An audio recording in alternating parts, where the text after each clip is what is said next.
Out here, you'll learn that to keep growing, you have to keep changing. CHS and the farmers and ranchers we serve know all about change, because together we've changed agriculture. That's why we're the largest farmer-owned cooperative in the country. So farmers own the system they count on, with advantages at every step.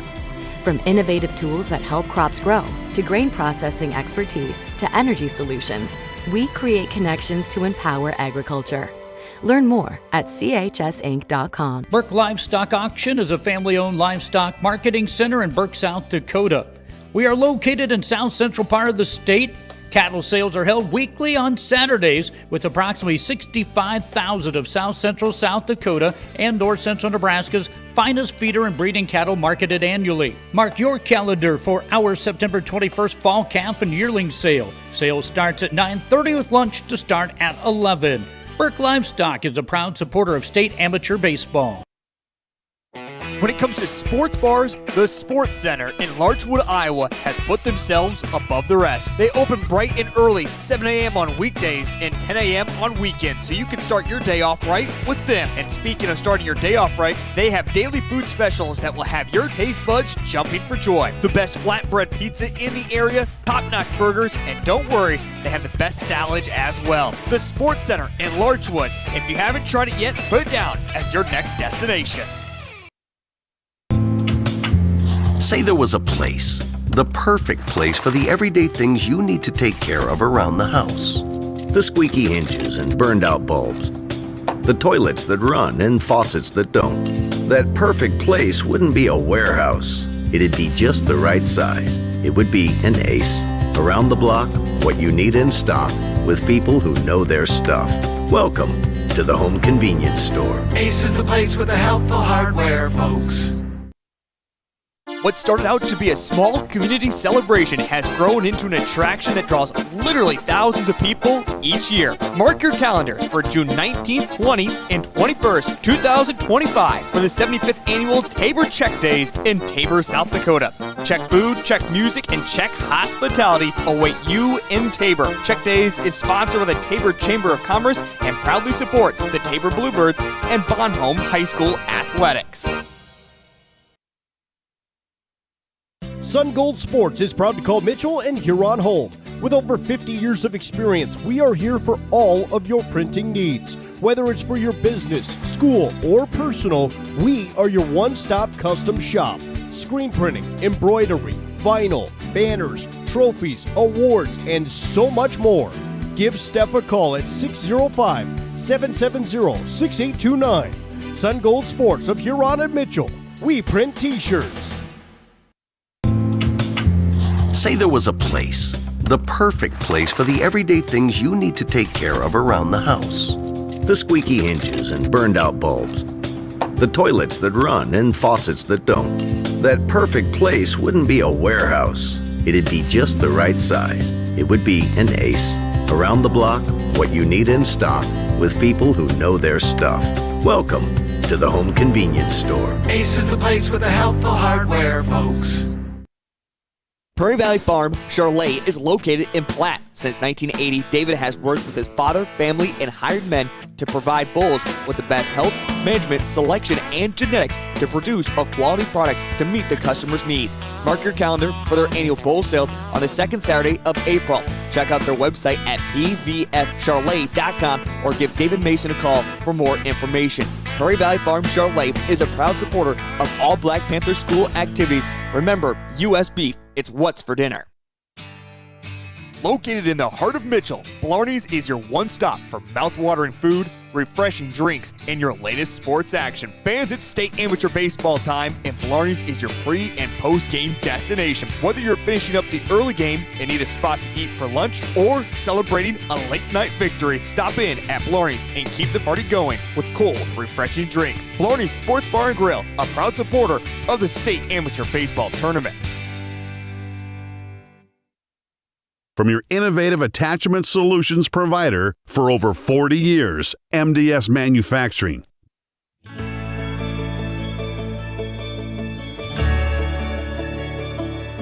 One of a kind, revolutionary, game-changing. MDS doesn't make the loader, MDS makes the loader better. As the weather warms up, so does our time outside. If you've been putting off your next home project, then Elite Renovations in Platte and Mitchell is ready to help. If you're looking to upgrade or update your roof, siding, windows, doors, and decking, they've got you covered. Interior trim, flooring, cabinets, tile, or drywall, they got the crews. Book a free consultation to discuss your options. Visit their website at elitereno-sd.com to get started with your summer project. The One Stop in Redfield is a friendly, family-owned business. We carry hot stuff, pizza, sandwiches, and more. Before you take a trip, or if you're just out and about, stop by and fuel up with Sinclair gasoline from E30 to E85. Use your Dino app for extra savings and your Pump and Save card for free stuff. Don't forget to visit the automatic car wash for that spotless shine. One Stop in Redfield is a proud supporter of all school sports and activities. Triatel is a telecommunications company that serves over 10 small communities. And just because you live in a small community doesn't mean that you can't get good service. For me, it's really important to be able to work remotely here in the country. If you live in the Triatel service area and you're looking for a good, reliable, high-speed internet connection, we've served our members for 65 years and we're going to be serving you long into the future. Hey farmers, don't have the time or the means to haul your corn to market? Contact Derek or Phil at New Gen Energy. They are receiving corn 6 days a week, and every Saturday from 8 a.m. to 3 p.m. is Farmers Only Haul Day. Located in Marion, South Dakota, New Gen Energy also sells distillers and corn oil.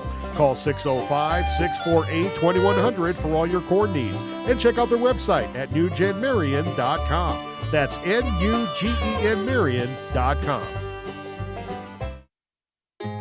A better you starts closer to home, with people who understand your way of life and belong to your community. Primary care providers at Horizon Health know you and know how to help you stay well. We're here to keep you healthy and care for you through every stage of life, so you can keep doing what you love and make every day a better one. Schedule an appointment at horizonhealthcare.org.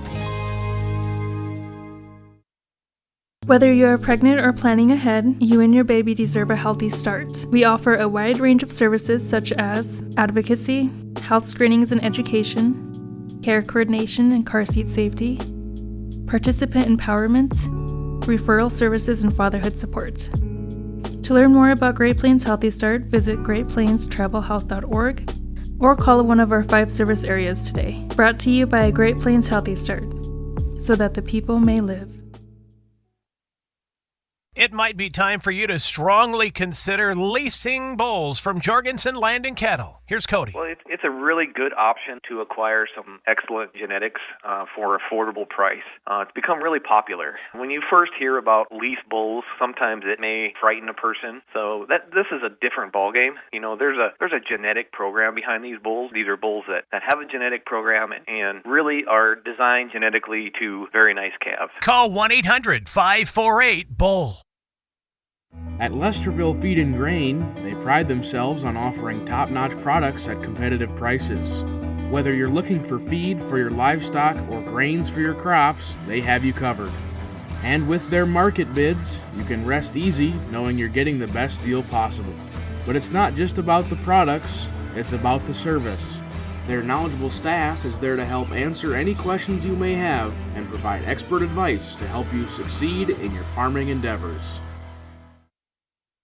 Shields from the 92nd Annual South Dakota State Amateur Baseball Tournament here on Live Ticket TV as we get you set the round of 16 more games tonight. As last night we saw some great excitement, including Larchwood getting their second victory due to mercy rule over Wessington Springs 16-6. And then the final game of the evening, it was a 5-run rally in the bottom of the ninth for Dimmick Emery to walk it off against Castlewood, getting the victory 8-7.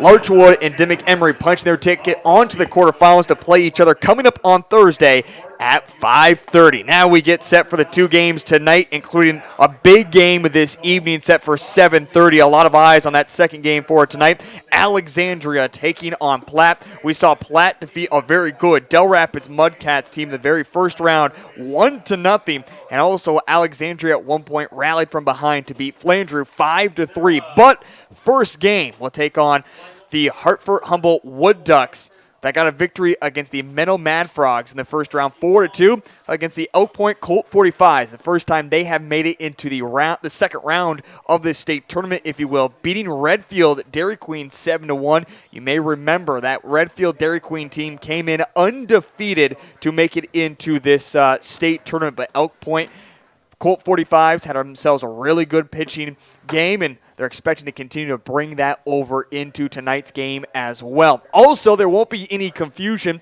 as both teams do support orange and white jerseys, but they have separated themselves out as Elk Point will be wearing their white uniforms tonight and the Wood Ducks wearing their orange uniforms. Tonight's broadcast is brought to you by Olson's Pest Technicians, offering dependable pest control services for both residential and commercial properties. Their service extends throughout South Dakota and the upper Midwest. All right, let's meet these two teams and take a look at how they got to action here when it comes to the state tournament as we take a look at the Elk Point Colt 45s first on how they got to this state tournament. As we pull that up here for you, again, Elk Point Colt 45 coming from the state line district. They are representative number 3.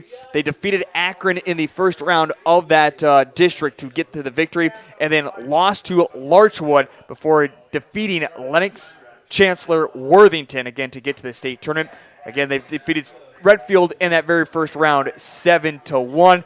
Elk Point Colt 45s originally getting the name that you had to be 45 or older to play a part of this team. That has completely changed. They've brought in a lot of younger guys that have bolstered this roster, and they're also going to be available a couple Legion players as well for tonight. On the opposite side, the Hartford Humboldt Wood Ducks, a team that did not have a lot of wins during the regular season, but put it all together during the district tournament to punch their ticket to the state tournament. Again, coming in with a record of 4-12 overall and got that first round win against the Menno Mad Frogs, but going back to the Corn Pelt, they come out as representative number 5 as they were able to beat Madison and Coleman in that district tournament to punch their ticket into the state tournament. Their only loss coming against the Flandreau Cardinals. Again, the Cardinals were eliminated earlier in this tournament by Alexandria that we will see later on this evening. We're going to take a commercial break. When we come back, we'll get to our starting lineups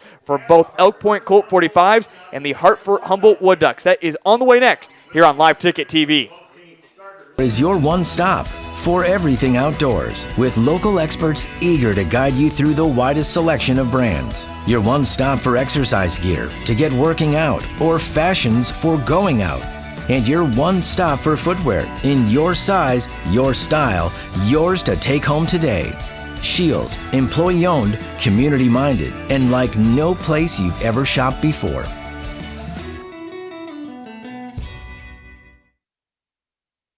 Dr. Kelly Tobin. Back here at Cadwell Park as our starting lineups are brought to you by Shields.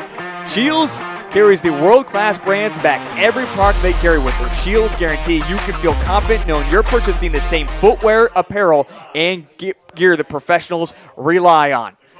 Our starting lineups for both Elk Point Colt 45s and the Hartford Humboldt Wood Ducks will begin with the Elk Point Colt 45s, a lot of familiar names coming in this starting lineup. Back in some familiar spots they were when it came to game 1. A few have changed as well. Here is their starting lineups. Leading things off will be number 11, Jackson Hines. Today he'll be playing out in right field. He was catcher the other night. Batting second will be number 27, Cole Noctigal, out in left field. Batting third, number 15, Jay Merrigan, the center fielder. Batting fourth, number 5, Preston Faithford, the second baseman. Batting third, number 3, Hunter Ingerson, the first baseman. Batting sixth, number 14, Brent Duncan, the DH. Batting seventh, Jay Tuller, the catcher. Batting eighth, number 1, Logan Bobzine. We saw him come in and throw relief in game number 1, playing in the shortstop position for tonight. Batting ninth, number 8, Keaton Gale, the third baseman. We did not think Keaton would be available as he has some football practice, is what was posted on the Twitter page, but is available for tonight for the Elk Point Colt 45s. and their pitcher tonight, number 19, Ashton Pick. For the Hartford Humboldt Wood Ducks, leading things off will be number 5, Austin King out in left field. Batting second, number 15, Braden Hurd, the third baseman. Batting third, number 7, Logan Larson, the DH. Batting fourth, number 28, Braden Odegaard, the first baseman. Batting fifth, number 13, Brody Hurd, the shortstop. Batting sixth will be Nathan Anderson. Batting seventh, Gage Nelson. Batting eighth, Race Whiting. And batting ninth, Camden McDonald. Derek Renkin gets the start on the bump tonight for the Hartford Humboldt Wood Ducks. We're going to step aside for our national anthem. When we come back, it's first pitch between the Wood Ducks and the Colt 45s. That's on the way next on Live Ticket TV.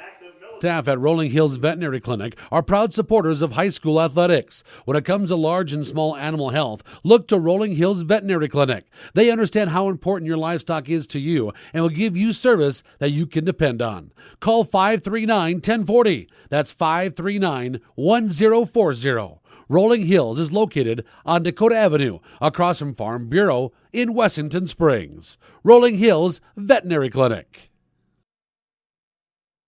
Being a part of a community means sharing the history and future of the people all around you. For 115 years, First Fidelity Bank has been doing just that, helping you get the most out of life by providing the services and tools you need, the conveniences and technology you want, and the friendly faces you expect. So you get everything you need right here in the place you call home. Now and for many years to come. First Fidelity Bank. The heart of farming season is coming up, and Caton International is your HIH dealer in Crofton, Nebraska. Caton International offers top-notch parts and service to keep your equipment running smoothly all season long. Their team of experts is there to help with any maintenance or repairs you may need, so you can focus on what you do best, farming. And don't forget to check out their website for the latest deals and promotions. Whether you're in the market for a new piece of equipment or just need some replacement parts, Caton International has you covered. We travel in packs. Fearless first-timers and go-getters. Sightseers and mudslingers. Trail conquerors and adrenaline junkies. We believe great rides deserve great company. And wherever the ride takes us, there's always room for one more.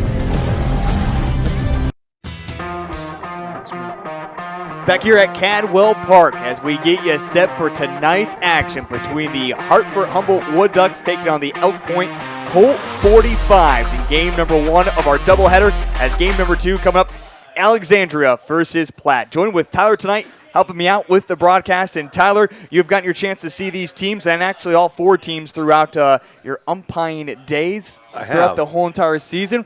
But let's focus here on game number 1. What should we expect from Hartford, Humboldt, and Elk Point in this matchup tonight? A lot of young players, should be fast-paced game.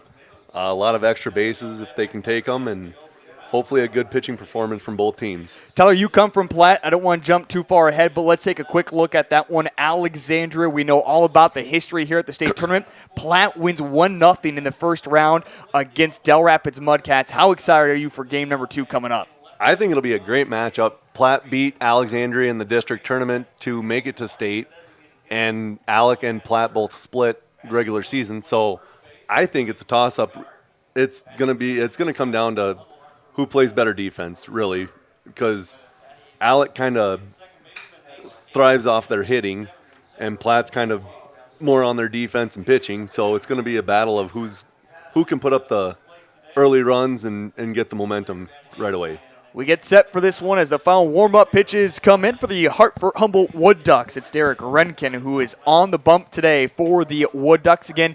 To define these two teams, as they can get a little confusing, both wear white and orange uniforms, if you will. The Wood Ducks tonight in their orange jerseys, white pants. The Colt 45s in their all-white uniforms. Of course, we see the different colors of other players, including behind the plate, and also over at shortstop for the Wood Ducks, the Legion and pickup players that we will also see for both teams, as both boaster a few of them. Again, Elk Point Colt 45s, it'll be Jackson Hennis playing out in right field for tonight. Will lead things off, the young college player who will step up into the batter's boxes. Again, just past 5:30 here on this Monday evening. Only 2 games, as we're down to just 2 games until coming up this week, or I should say weekend, where Friday we'll see 5 games in one day, including a couple out in Drake Field. First pitch is upstairs for a ball. How important is it for Renkin to get comfortable here in the ball game? It's important for any pitcher to get comfortable. You got to find your zone. Make sure you know the ump zone too. Every ump has their own. Every ump has their own zone, so you just got to get comfortable with their zone and just utilize it. On the opposite side, we see the second pitch that Hennis is able to rip out into left field on the ground ball. He's aboard with a base hit. How comfortable does that make Elk Point Colt 45 so they can get a hit right away against Renkin? It makes it easier for the batters, I think, coming up. But also, you want your leadoff guys to kind of take some pitches. But if you see one right down the middle, you got to hit it. Cole Noctigal will now step up to bat. The left fielder sees the first pitch and fouls this one off into the netting. Noctigal is good to go. There was some jokes made on the X or Twitter page, whatever you call it, that Noctigal took one below the belt last night in batting practice. But he said he's good to go for tonight. 0-1 the count. I like the aggressive batting by the Colt 45s. Not taking a lot of pitches, seeing the strikes and hitting them instead of watching them go by. Derek shakes yes to the signal, now collects himself and watches this one come in for a called strike. 0-2 now the count. Now you got to protect here. Shorten up the swing and put it in play. And avoid any double play. Hennis over there on first base. Not taking the biggest lead. And now kicks and fires this one fouled. And Noctigal was going to take off down the first base line just in case. That was more of a defensive swing, I would say. Felt like there was one in the zone, and he had to kind of catch up late to it. Yep. Kind of read it late and just had to put the bat on the ball. Well, nonetheless, it'll work in his favor as he is still up there. 0-2 the count with nobody out over at first. And now they're going to test Jackson, and he'll hop back into first just in time. I think he had another step or two. Jackson, a fast guy. He can certainly steal. The 0-2, this one outside, and now they're going to test him again. Nice throw over there for the Wood Ducks, and Race Whiting making that throw, the catcher. Is that one of their Legion players? Race is, yes, one of the Legion players wearing the black uniform. The pickup player is, I'm not quite for sure who this one is, as he's not officially in our book here. We'll get you that in just a moment on who officially he is. It's against another pickup player, not in the program book in front of us. So 2 balls, 2 strikes as Noctigal has battled back. The 2-2 pitch. This one swinging and a miss. Noctigal goes down for the first out. And a great job there by Renkin to battle back after giving up a hit right away. To come back and get the strikeout. That's where you got to show composure on the mound. Don't lose your head and just battle back. Checking out here on the replay. Looked like it was high in the zone there, and again, just got Noctigal fooled. And now Jay Merrigan, the center fielder, will step up. Called strike 1 on Merrigan. He watches it go by. Merrigan batting a .384 on the season. The 0-1, and now here goes Jackson. It's a ground ball. Throw over to first, and it's a 4-3 putout for out number 2. Good jump by Jackson. Otherwise, it's a double play. Kind of looked like they were doing a hit and run there just to kind of keep out of the double play, which worked. So now 2 away here in the top of the first. Got a runner in scoring position now at second base. Renkin keeps his eye here on Jackson for a quick moment. As we'll now see Preston Pfeiffer, the second baseman, step in for Elk Point. Overcast and cool here on this Monday evening at Cadwell Park. No rain in the forecast. Saw some showers over where I live. Did you see any showers over in Platte early this morning? We had no rain all day. It was just overcast and kind of gloomy all day. But it's a beautiful day for baseball. Can't complain whatsoever. It has been almost picture perfect so far at this state tournament for weather. Yesterday was the only damper that we saw. Some light rain showers at one point. We were going to pause the game, but they brought some diamond dry out and cleaned a few areas up, and we kept on playing baseball. We have a 1-1 count to Pfeiffer. 2-1 count. Low ball 2.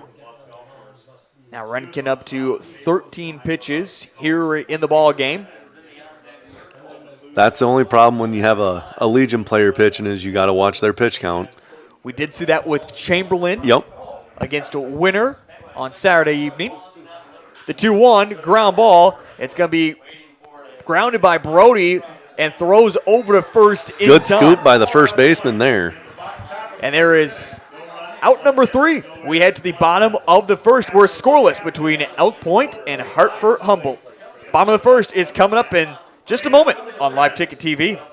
Experience the enduring legacy of Castlewood Farms Elevator, a farmer-owned cooperative that has served the ag community for more than a century. Dedicated to enhancing efficiency and offering superior services, they provide a comprehensive range of crop nutrition, protection products, commercial fertilizer, and livestock feed.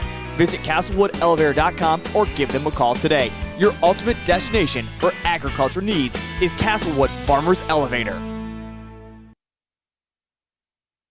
Discover a piece of Americana at Cohen's Corner, a renowned 1920s rural gas station turned firearm haven in the upper Midwest. Since 2004, their updated store has preserved nostalgia with gas pumps and snacks for travelers alongside a selection of 2,500 firearms. Purchase in-store or through Charlie for global delivery. They buy single guns, entire collections, and offer trades. Whether you're a collector or looking to sell, they've got you covered. Cohen's Corner, proud sponsor of Castlewood Youth Athletics and Events. At Heartland State Bank, our customers are at the center of everything we do. Heartland State Bank is a family-owned community bank and here for you. We have an experienced lending staff for fast, local decisions. Heartland State Bank offers competitive rates and is proud to provide uptown services with a hometown touch. With 4 locations in Redfield, Tulare, Wessington, and Highmore, we aspire to support the communities we live and work in. Heartland State Bank, member FDIC. At Cadwell Park, as we move to the bottom of the first inning, as today's broadcast is brought to you by Elite Renovations. If you're looking to update or upgrade your roof, siding, or decking, they've got you covered, and the teams that take care of whatever you may need for your remodeling projects with your home or business. We're going to see King, Hurry, and Larson all do up for the Hartford Humboldt Wood Ducks, as the Elk Point Colt 45s were able to get a base hit there in the top of the first inning. And now a ball that gets fired way over as Ashton Pick is taking his warm-up pitches here. We also saw a couple get away from Toller at one point, the catcher for Elk Point Colt 45s. Tyler, you seen anything interesting coming from Ashton Pick in these warm-up pitches, or just maybe getting used to it? I think it's just early game jitters. I think he'll calm down, he'll find the zone, and like I said, I'm just hoping for a good pitching match between both teams. Again, this is a team that has relied a lot on their younger pitchers. We saw, if you will, probably their ace pitcher for Elk Point throw in game number 1, Pruchniak, who went 3-0 during the regular season. Here comes the first pitch in for a called strike. King Austin King is up to bat for the Hartford Humboldt Wood Ducks, a team that won just 4 games during the regular and district season, if you will, to the district tournament. All that matters is when you win them in the end, though. That's right, the 0-1, and falling back over is Merrigan. It looked like his first step was forward, then all of a sudden he knew he was in trouble and caught up to it in time. By the time it fell down, he put his glove up, caught it, and took a seat out in center field. Might have taken a chunk of sod out of there with his foot, too, the way he fell. He is shaded a little bit more to the left, if you will, out in center field. As the first pitch comes up to her, and this one is for a ball. 1-0 the count. So you did get to see Elk Point earlier this season, correct? Not Elk Point. I've seen Humboldt Hartford. I umped a game with them when they played in Corsica earlier in the year. Of course, missing a lot of players because it was early in the summer. A lot of guys were working, and they just couldn't make it, but they looked good. I mean, it was, like I said, early in the year, there was a lot of errors and all that, but it was a fun game to The 1-1 fouled off back behind, and now the count is 1-2. Again, Braden Herr up to bat here for the Wood Ducks. And a 1-2 count with already one away. By the way, Pick comes in officially 0-1 into the season when it comes to his pitching numbers. We got a 2-2 count now to Herr. Here comes the 2-2 delivery. And this one. High, ball 3, full count now. Great job by Herr staying tough there in the batter's box.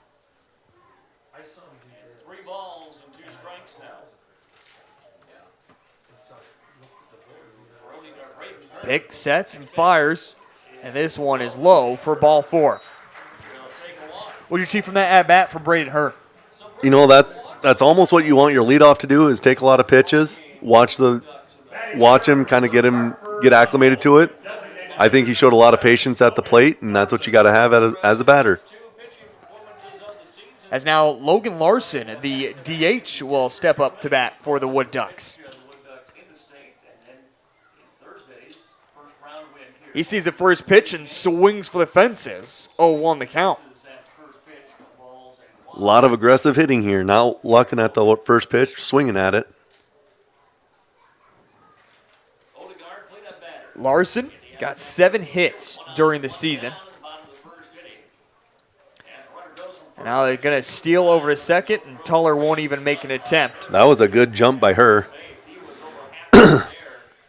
Jay Tuller, with his age, is going to pick and choose his battles and decides, I'm not going to squat up on this one and throw over there. Save the arm for later. So 1-1 the count. Now a runner on second base, and this one well out. 2-1 the count.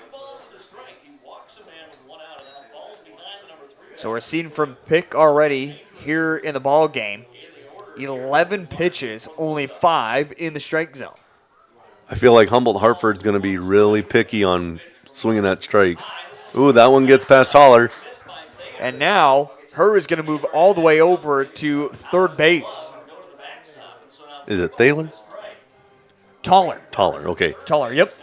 It does look that way. Yep, nope, there's Tollers from around my area. That's why I wanted to make sure. The pronunciations can be different. Here comes a 3-1 pitch. Right down the middle, taken for strike 2. Full count now with a runner on third and 1 out. Tyler, you did bring up a good point, too, and you're exactly right. It seems like the Wood Ducks just being patient and saying, hey, you know what, we're going to take what we're seeing here and don't need to swing away at a lot. Yep. The payoff pitch, this one called strike. Got him at the knees. Good pitch there by Pick to get the second out of the inning. Take a look here at the instant replay on strike number 3 for out number 2. That hit right at the knees. Full count, you got to be protective of every pitch. If it's close, you got to be swinging. Now we got Odegaard up. Fouled straight back to the netting. Again, runner on third is Herr. Wood Ducks can take an early lead. Did not score a lot in game 1 of this state tournament, just winning 4-2 against the Meadow Mad Frogs. Here comes the 0-1 pitch. Outside, gets past the catcher. And we will have a pass ball for the first run. That is Braden Herr making it home safe on the pass ball. So a big play there for the Hartford Humboldt Wood Ducks. Again, this is not the same catcher, if you will. Jackson Hennis was catching in game number 1, and now Tuller lets a few pitches get by him.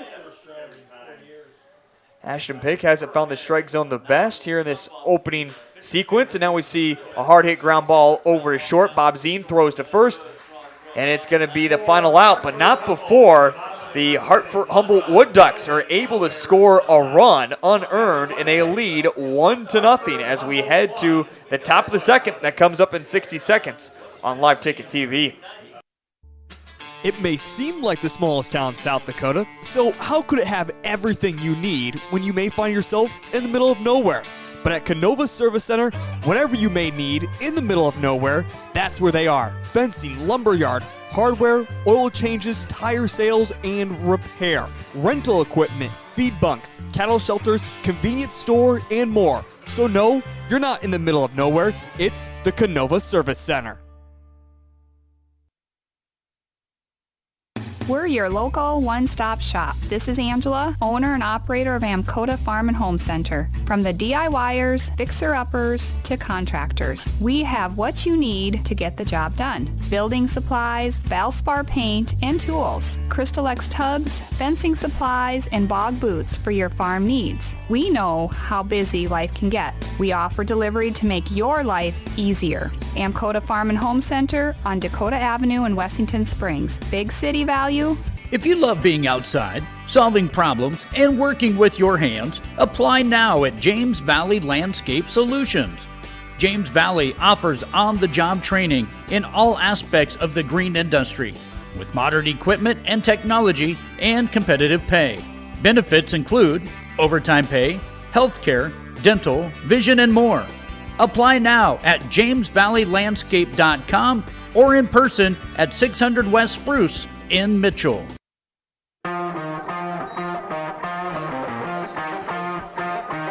It's a 92nd annual state amateur baseball tournament at Cadwell Park. Before we move over to Brandon Valley coming up next year, it's the top of the second inning between the Wood Ducks and the Colt 45s. Ingerson will see the very first pitch. It's a low one, and it's going to work for out number one.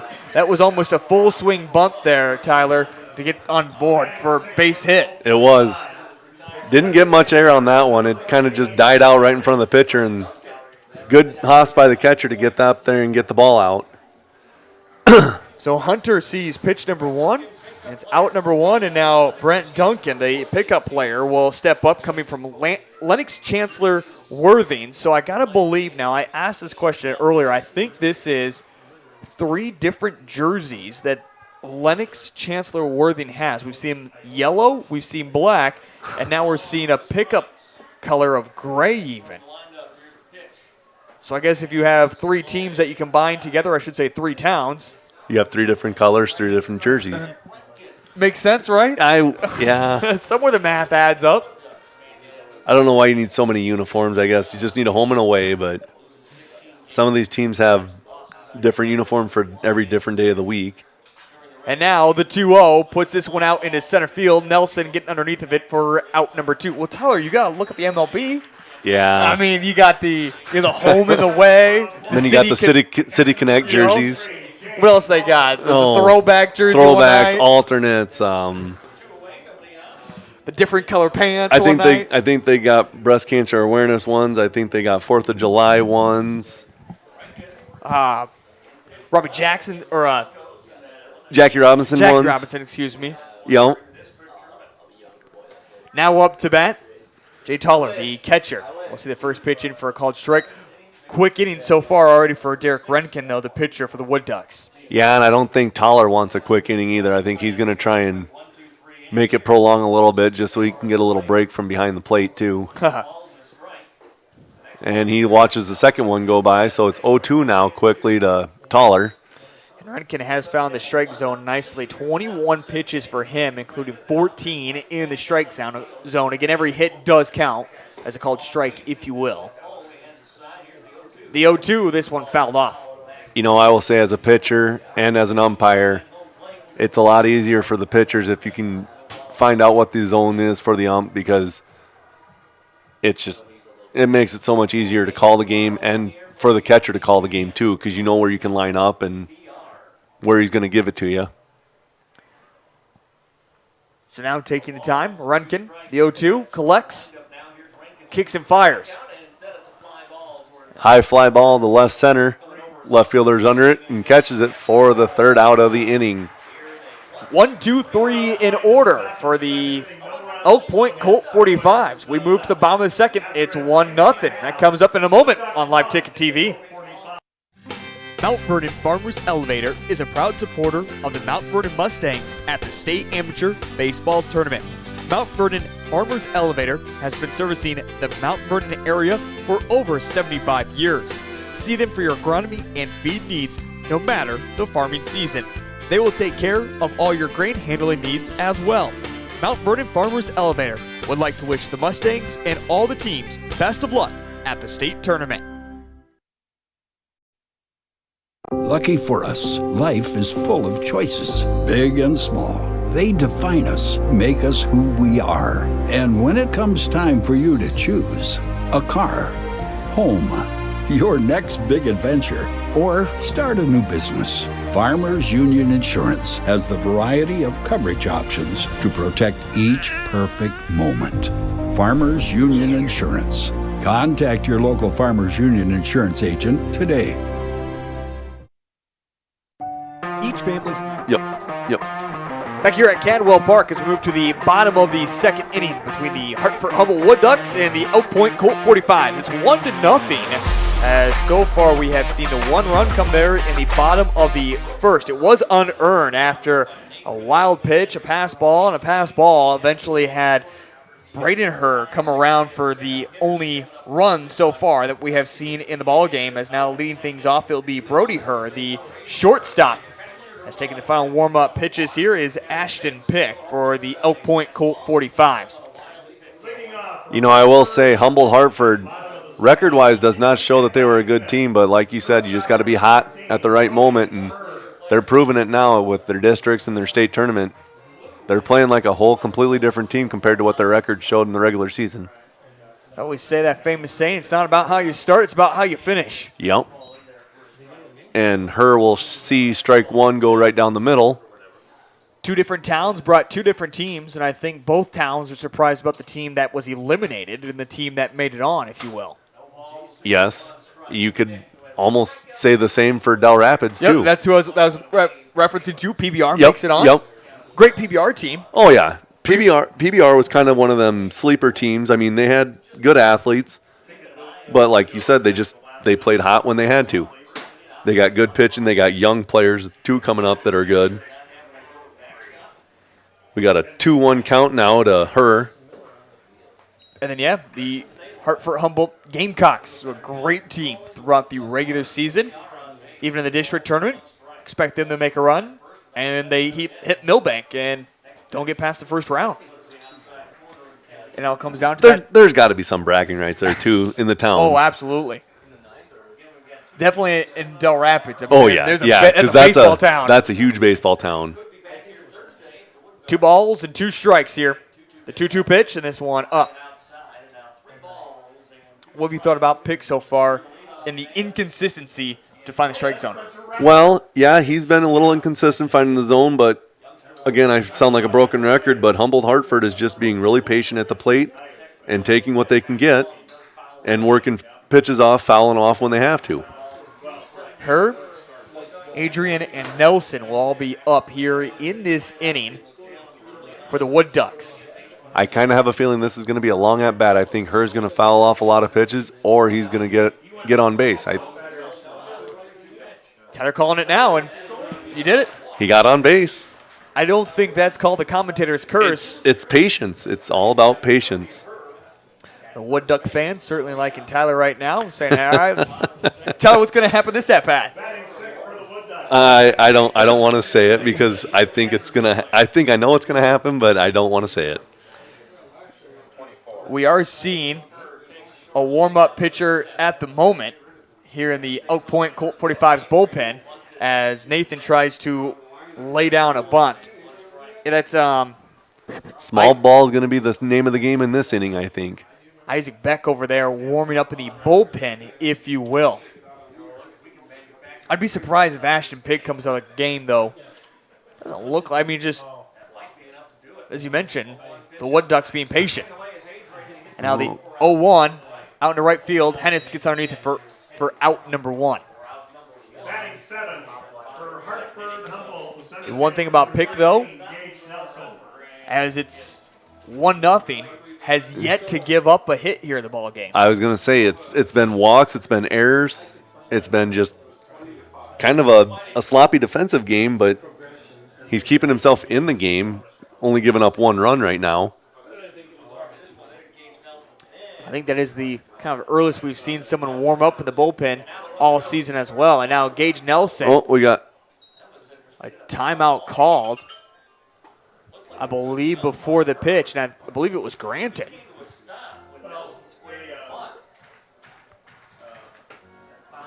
So I'm not for sure. Do they grant the timeout? Or did he call it a foul ball? I'm wondering if he didn't call it a foul ball on the square around. Okay. I think he did. Yep. 0-1 the count. Foul bunt. And that one gets past Toller again. He's kind of having some trouble back there squeezing the glove.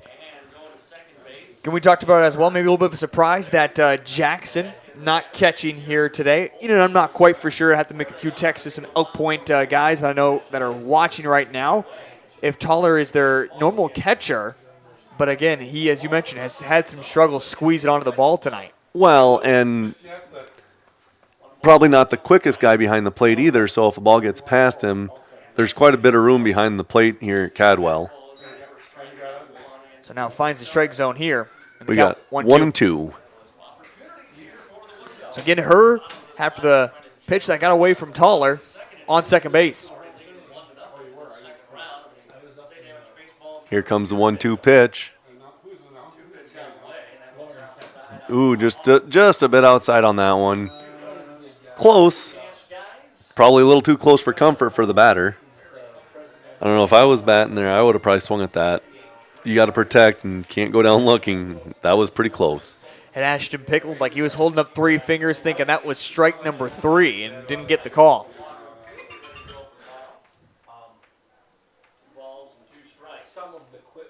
The 2-2. This one low, and all of a sudden. Patience is the key here, working another full count. That's the second full count of the inning for Humboldt Hartford.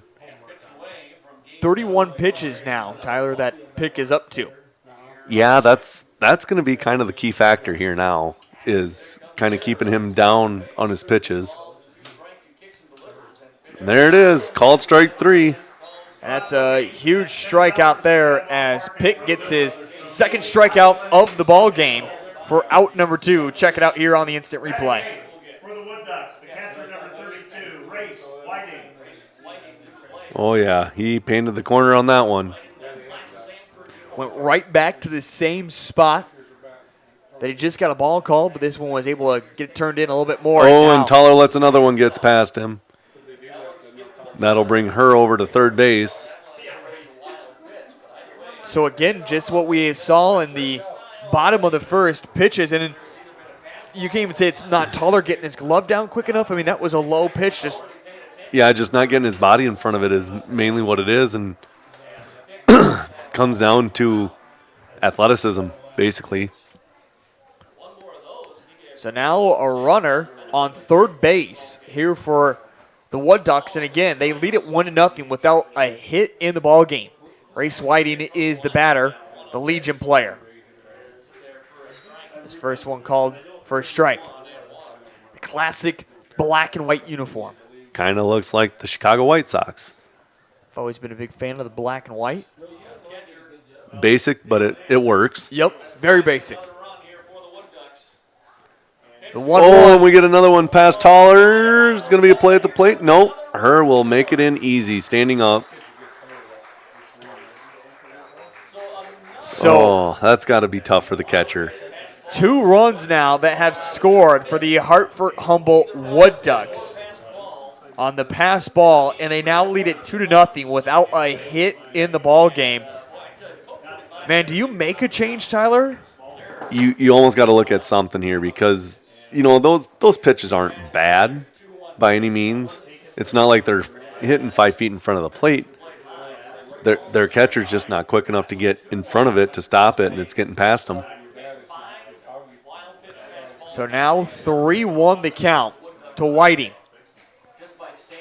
That one gets the called strike. Hits the outside corner. That one looked like it might have been a little out. Race thought the same thing. Well, here's the third full count of the inning for the Colt 45s. And he gets called strike 3 on that one. Same spot, right on the corner. Pick his third strikeout of the ball game. And this one a big strikeout for out number 3, but Hartford Humboldt Wood Ducks get their second run on a pass ball and now lead it 2-0 as we head to the top of the third. That comes up in a moment on Live Ticket TV.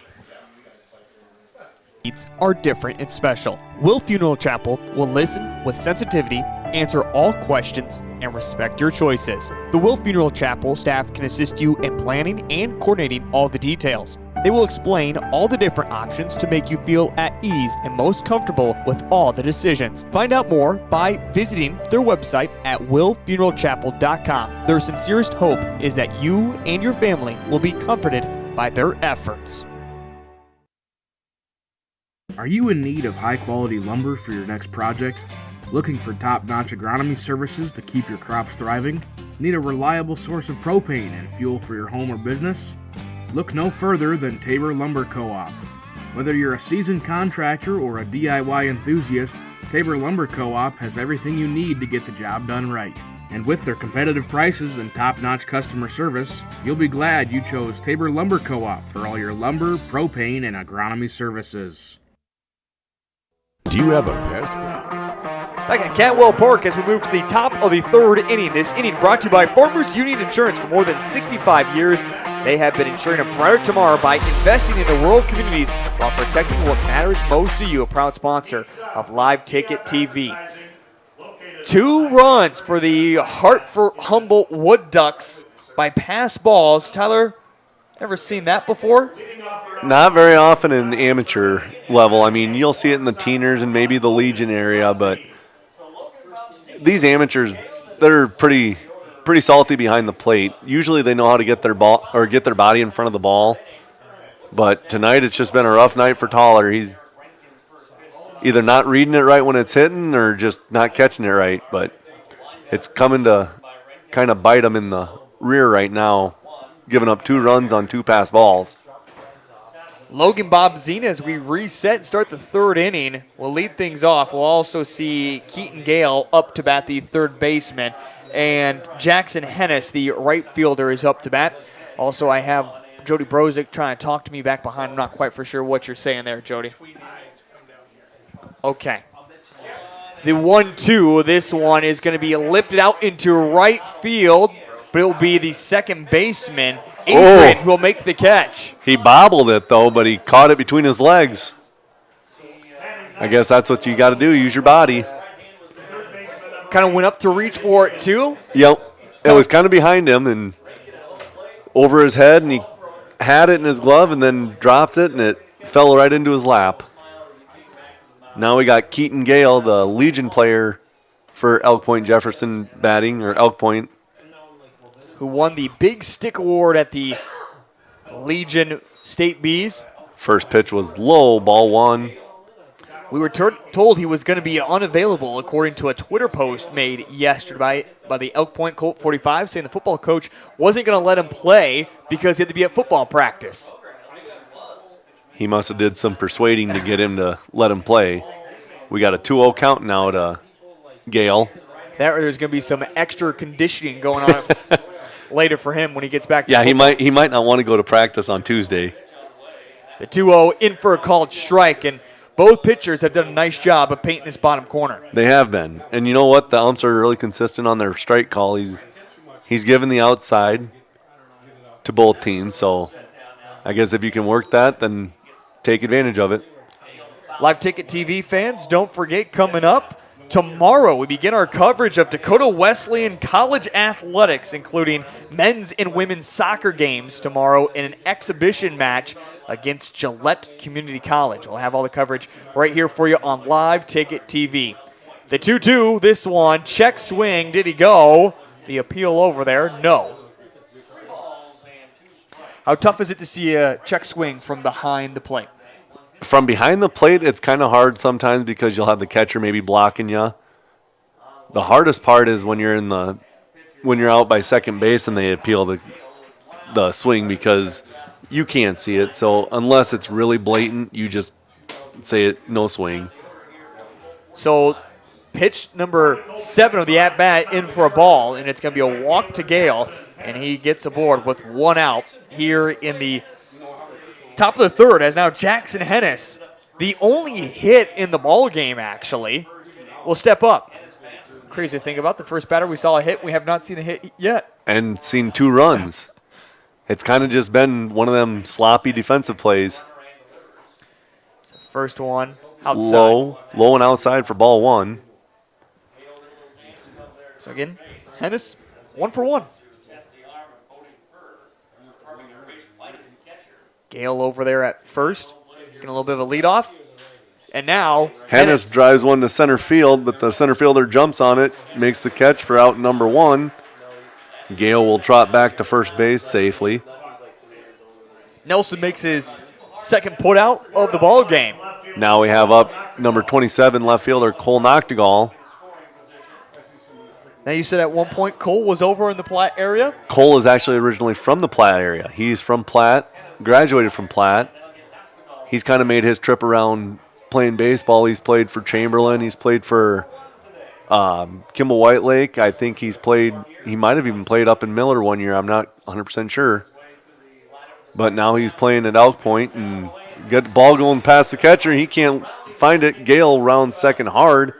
Will not make the turn to third, though. We got a 1-0 count now to Noctegal. Certainly had the speed to go if he wanted to. I think he could have probably made it just because the catcher was kind of confused at where the ball went. Yeah, Whiting took his time to find where the ball went. He thought it went directly behind him, and when he looked, it wasn't there. It was off to his right as he turned over to the left. They almost got to be a little more aggressive on the base pass, too, just to get them runs back. Noctegal. We'll see the 1-0. It's hit. That's an error on the third baseman by her. We'll put runners on the corners now. We'll have Noctegal at first and Gale at third. Pretty good speed on both first and third for the Colt 45s. And it looked like Braden might have looked over to Gale to see where he was at before the ball went into his glove. And as he did so, he just didn't complete the play and then struggled to pick up the ball as he didn't do it immediately. If he might have been able to make the throw over to first. But now runners are on the corners with 2 outs. And first pitch is outside, ball 1 to Merrigan. Again, we got 2 lefties back-to-back here for the Colt 45s. That could say some damage for batting because a righty versus a lefty is not a good matchup. The 1-0, this one, foul. Foul back. Again, I do like the aggressive batting, though. They're not watching a lot of pitches. They're swinging at strikes, where Humboldt Hartford is, on the contrary, they're being patient, kind of watching a lot of pitches and working the pitch count. It's kind of a contrast of batting. The 1-1. Fouled straight back. About hit 2 people sitting over here. And a couple people giving out their 50-50 raffle tickets and bingo cards weren't necessarily had their backs turned as well, and that made a loud noise as it even landed up here. And some little kid not wearing any shoes. Oh, now he puts his sandals back on. Gets the baseball. So we got a 1-2 count here. Swing and a miss. Strike number 3 for the third out. Straining 2 runners for Elk Point Colt 45s. At the middle of 3, it is Hartford Humboldt Wood Ducks 2, Elk Point Colt 45s 0.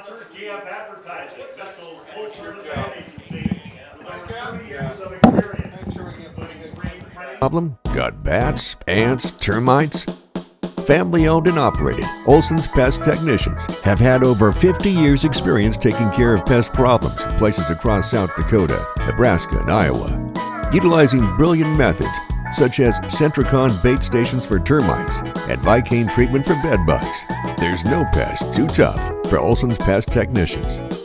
If you have pest problems, call 800-KILL-BUGS.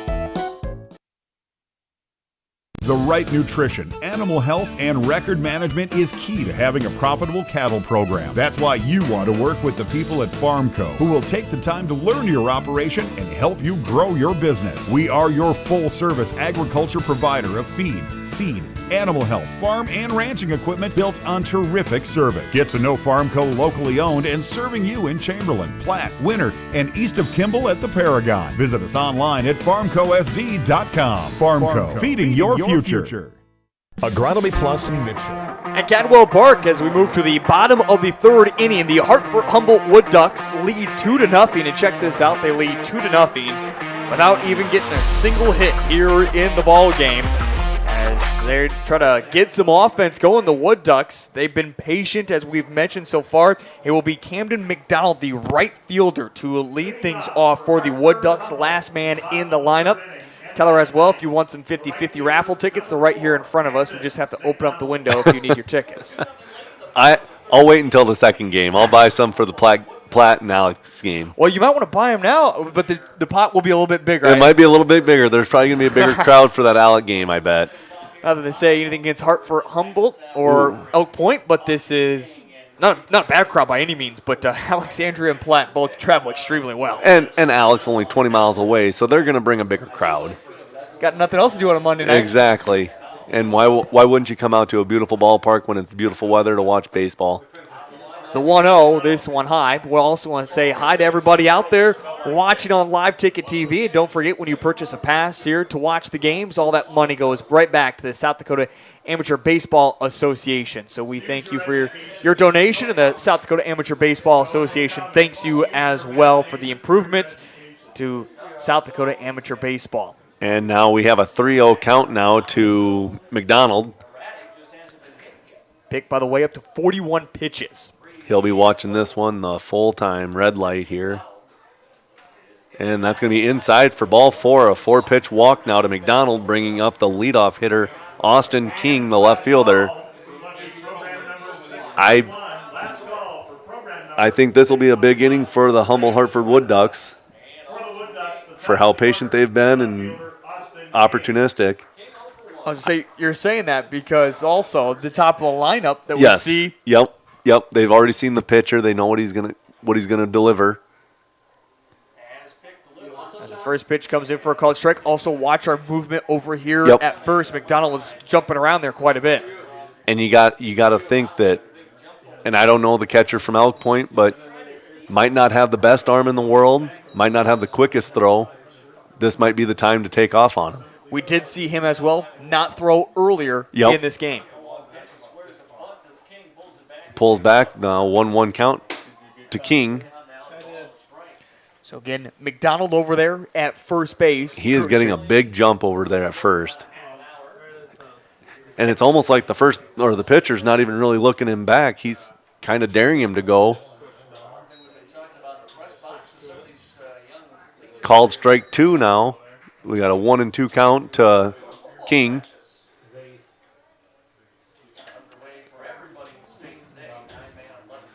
Yeah, McDonald's really taking a big lead off at first there. Yeah, I'm surprised we haven't seen a throw over by Pick either. There. Wasn't a throw over. I was going to say. It was a fake, though, on the throw over. You kind of called that one.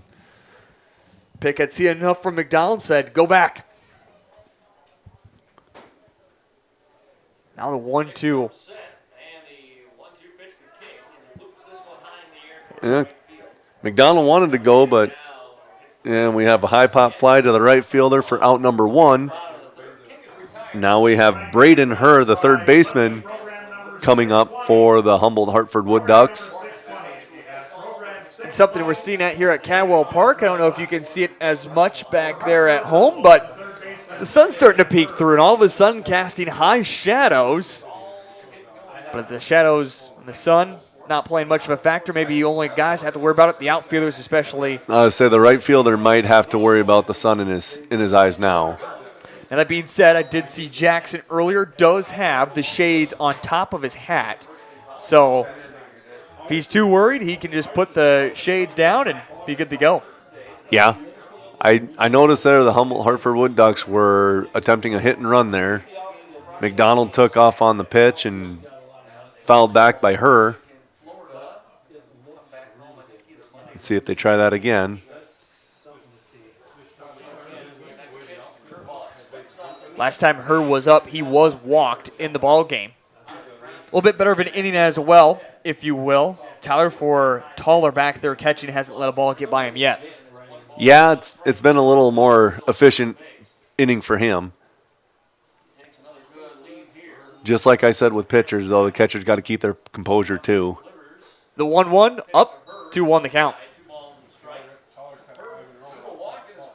By the way, we go back to the second inning. At one point, we saw Bex warming up for Colt 45s, and he's warming up once again over there in the bullpen.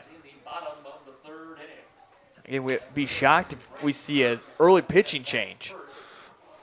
Well, the way we said it too, it's really not the pitcher. I mean, it's not the pitcher's fault right now.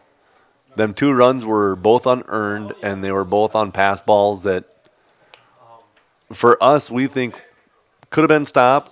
I mean, not terrible pitches, just bad spot. Oh. And we see, for the first time, Tuller used the arm to throw over, and the tag was there. In fact, the tag was right in the face, but the ball came loose. I'm not quite sure what happened there, why he stopped running. So, Herr, again, takes a shot, McDonald takes a shot in the face. And we have a full count now. That was probably one of the slowest stolen bases I've seen all year. And we get called strike 3 on Braden Herr. They've been hitting, both pitchers have been placing it right on that outside corner, and they've been giving it to him. Check it back out here on the instant replay as a 4th strikeout for Pick here in the ball game.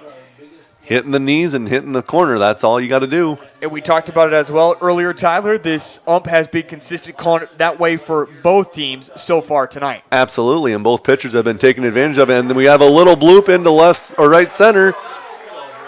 McDonald running around third. He will score with no play at the plate, bringing it 3-0. Wood Ducks on a opportunistic hit there by Logan Larson. And it's crazy to say, the first hit of the ball game as well for the Hartford Humboldt Wood Ducks, and yet they lead it 3-0. And now we'll have the first baseman, Braden Odegaard, coming up to bat for the Wood Ducks.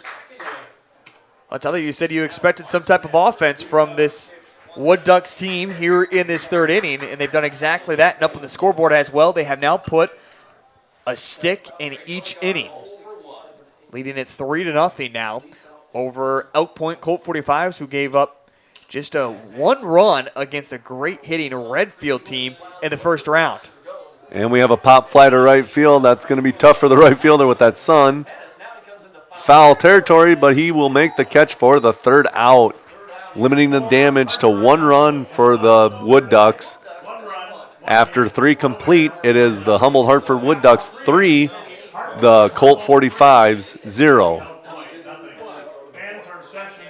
Rock Creek and Howard and Valley Station in Armour are your 100% locally owned team of agronomy experts. We offer Agronomy 365, which provides info in real time to make decisions that result in better, more profitable farming. We know you and your operation with service beyond compare. Get a jump on spring planning with Agronomy Plus in Mitchell, Rock Creek and Howard, and Valley Station in Armour. We are ag done right, the American way.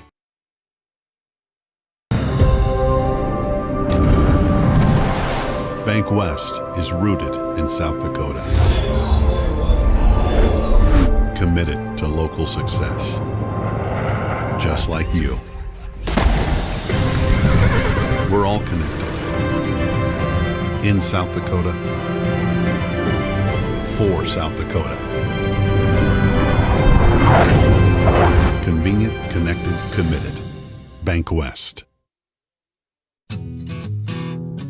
C&B is proud to support our local farmers. Rooted in agriculture, we are committed to our customers. You can shop local with C&B, your John Deere dealer, providing you with new and used equipment, parts on hand, and service all year round. Our entire inventory is available to you online at DeereEquipment.com. C&B, proud to be your local John Deere dealer. Live Ticket TV at Cadwell Park, as for the first time today in Mitchell, we are seeing some sunshine and the skies are clearing off. Now, they were calling for sunshine here for this evening session. And again, crowd not as much as they were yesterday underneath the brand new awning here at Cadwell Park with the new press box as well, continuing to make improvements to Cadwell Park as we're in the top of the fourth inning. First pitch is high, ball 1 to Preston Pfeiffer. Yep. Hunter Ingwerson and also Brett Duncan will all be up here in this inning for Elk Point Colt 45s. Tyler, how important is it for Colt 45s to start getting some offense going? They need to get something going here. They've had runners in scoring position in the last 2 innings and couldn't jump on it, but they need to be a little more aggressive at the plate and a little more aggressive on the base pass. Both pitchers have gotten up there in the pitch count as well. We have a 2-1 count here now to Pfeiffer. Pitch is outside, 3-1 count now. Pfeiffer being patient there. 0 for 1, by the way, here in the ballgame. He grounded out his first time up. And he will take the walk, leadoff walk here for the Colt 45s, bringing up Hunter Ingwerson. Last time he was up, he saw the very first pitch and flew it out to center field. So, Taylor be a little bit more patient at the plate this time. You know, I have a feeling like a lot of these guys, they need to hit it to right field where the sun's going to be in the right fielder's eyes or kind of take advantage of the sun being there. Again, 3-0. Hartford Humboldt leads it with only just 1 hit in the ball game. And he swings away at the first pitch. Again, me being a former player, I would not have swung at the first pitch just for the simple fact that he just saw 5 pitches go by and 4 of them were balls to the previous batter. And that one almost got him in the dome, but that'll be ball 1. 1-1 count now to Ingwerson. Rankin out of his 48 pitches, only 28 have been in the strike zone. You'd like to see that number around 75%, if you will, in the strike zone. And we have a call strike 2 now. Batter wasn't too impressed with it, but take it and run with it now. You got to shorten up the swing and protect a little bit now with 2 strikes. 1-2 the count. The 1-2, swing and a miss. And that was a big out for the pitcher to get the first out of the inning. Renkin gets his 3rd strikeout of the ball game for out number 1. And check out this strikeout here on the instant replay. Oh, yeah, that would have been strike 3 called if he wouldn't have swung. Now we have Brett Duncan coming up to bat for the Colt 45s. Got a guy attempting to steal. Good throw down to second, but the shortstop could not hold on to it, and he will be safe at second. Really good throw by the catcher there. Just kind of got out of the glove of the shortstop. Checking out here on the instant replay, the tag down. And again, it looked like it all was going to be maybe in time. A bang-bang play at the plate, if you will, for second base, but then just couldn't hold on to it, was her. We have an 0-1 count now to Duncan. Again, Brett, the pickup player from Lennox Chancellor Worthing. Here comes the 0-1 pitch. Swing and a miss, strike number 2. We always talk about the pickup players being in an interesting predicament and how you use them as a team, if you want to use them or not. It's kind of a good spot, if you will. Duncan doesn't take anyone's spot on the Hartford Humboldt Wood Ducks spot, or I should say on the Elk Point Colt 45 spot, but at least gets the DH, if you will. The only hard part, I would say, the hardest part for a pickup player is just the chemistry with the team. You know, all these guys have been playing together all year. They know each other. And then you bring somebody in that never played with these guys, and it's just, you kind of feel out of your element. Especially, you know, sometimes you go to a team that maybe you have a lot of friends on, or Yep, you know some yep. guys. You kind of know them through baseball and through playing with them through the years and all that. And maybe he does. I don't know, but. And if you don't, then you're absolutely right. It makes it a whole lot tougher. It's harder to kind of get that rhythm and get the camaraderie going. The 3-1.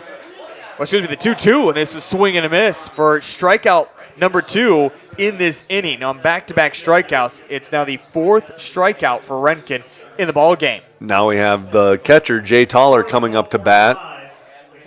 He could really make up for his woes in the first 2 innings of catching with a big base hit here to score a run. You got to think anything hit in the outfield, that guy on second is going to want to score. I mean, they're not going to hold him up at third. He's going to be scoring on a single if it's hit in the outfield. Vapor over there at second. Last time Toller was up, he did fly out to center field for out number 3. Toller pops it up. It's going to be out of play to the right side of the field. Making it to the stands. One lucky fan will get a $2 bill out of that. $2 bill can buy you a nice good old snack, or at least half a snack at the concession stands here at Cadwell Park. Tell you big into the onion burgers? You know, I was just going to say I can smell the onion burgers from here, and they smell really good. I might have to try one after the first game here tonight. Definitely do that. Have a little bit of downtime before that big game coming up tonight between Alexandria and Platte. And you know what? This game is turning out to be a really good game. It's not kind of what you expect with 2 hits total and 3 runs, but and they got him out at third. Good throw down by the catcher. Tagged him on the head before he could reach third. And with that, that will be the end of the top of the 4th. And Elk Point puts up no runs on no hits, 1 walk, and 1 guy stranded, getting stolen, or getting thrown out. With 3.5, it is Elk Point, Colt 45 0, Humboldt Hartford Wood Ducks 3. Continues to grow and bring you more sports coverage than ever before. And now, Live Ticket TV is happy to announce their partnership into college athletics with Dakota Wesleyan University. That's right, Tiger Nation. Live Ticket TV and DWU have teamed up to bring you coverage of all home sporting activities for the Tigers. If you'd like to advertise during these sporting events, give Live Ticket TV a call. Dakota Wesleyan University Sports, now on Live Ticket TV.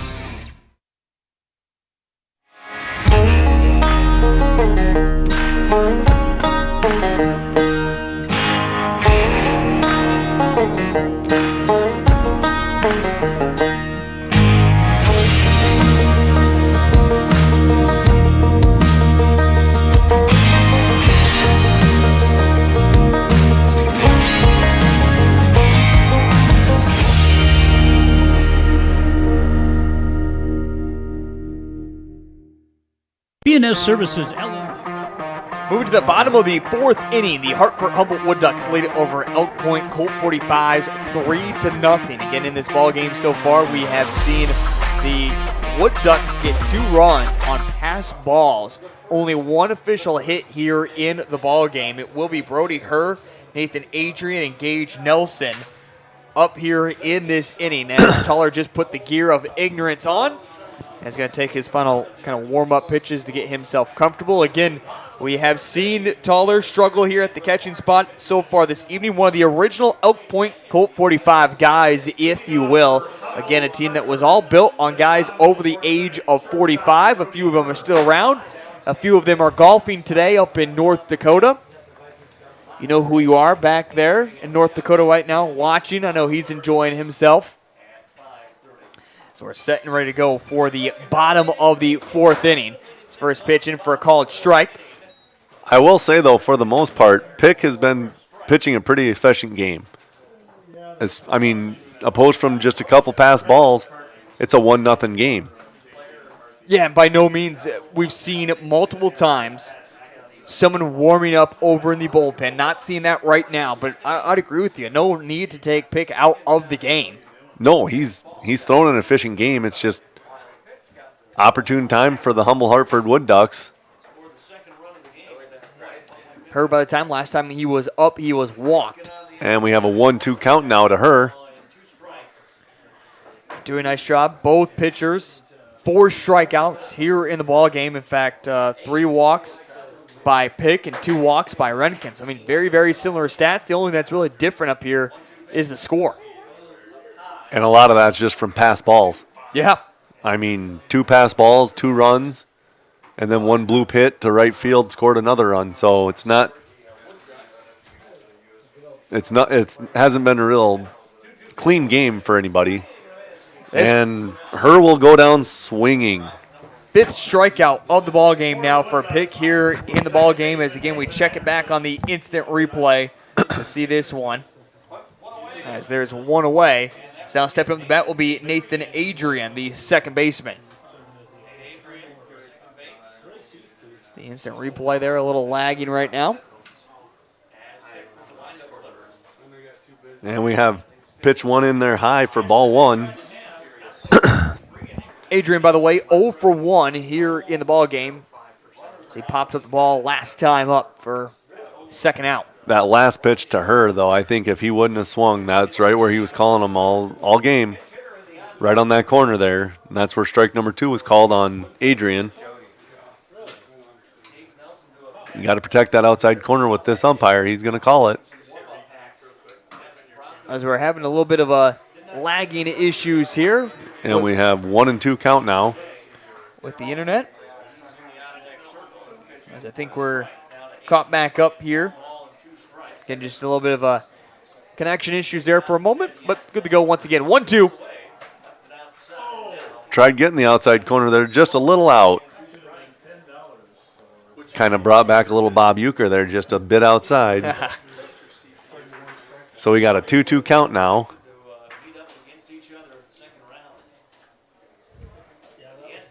Here's the 2-2 delivery. Swing and a miss, squeezed on by Toller for strike 3 for the second out of the inning. Now that'll bring up number 13. Oh, we got a new batter now. Yeah, it will not be Gage Nelson, as just announced by the PA announcer here. So again, we're seeing a new batter, and I believe that will be Dawson Baker, who we did see play in the first game for the Hartford Humboldt Wood Ducks. So Gage Nelson, the center fielder, is out, and now we'll see Dawson Baker in to play center field. Again, the pickup player from Madison. Madison team, a team that was really expected to be here at the state tournament. Yeah, I was kind of surprised that they didn't make it. Can you look at those some of those districts when they get released and the matchups, and you go, all right, some teams easily aren't going to make it. You kind of see who. Well, you kind of know, like from past experience, who's going to make it, who shouldn't. And Madison's, I mean, they always got the athletes. They should make it, you'd think. But I'm sure a lot of these Corn Belt teams were really happy when they didn't make it because then they could pick them up and kind of utilize them. So Baker swinging the miss in the first one, 0-1 the count. Outside ball 1-1 count now to Baker. Baker did have a couple of hits in that game against the Menno Mad Frogs the other day here at the state tournament. Again, the Wood Ducks got a 4-2 victory over Menno to advance on to the second round. Swing and a miss for strike 2 on a high fastball. Bringing the count 1-2 now to Baker with 2 outs. No one on. Let's see if Pitt can get out of this with a clean inning. And the 2 outs so far have been through the strikeout here. Yep. 6 strikeouts for him in the ball game.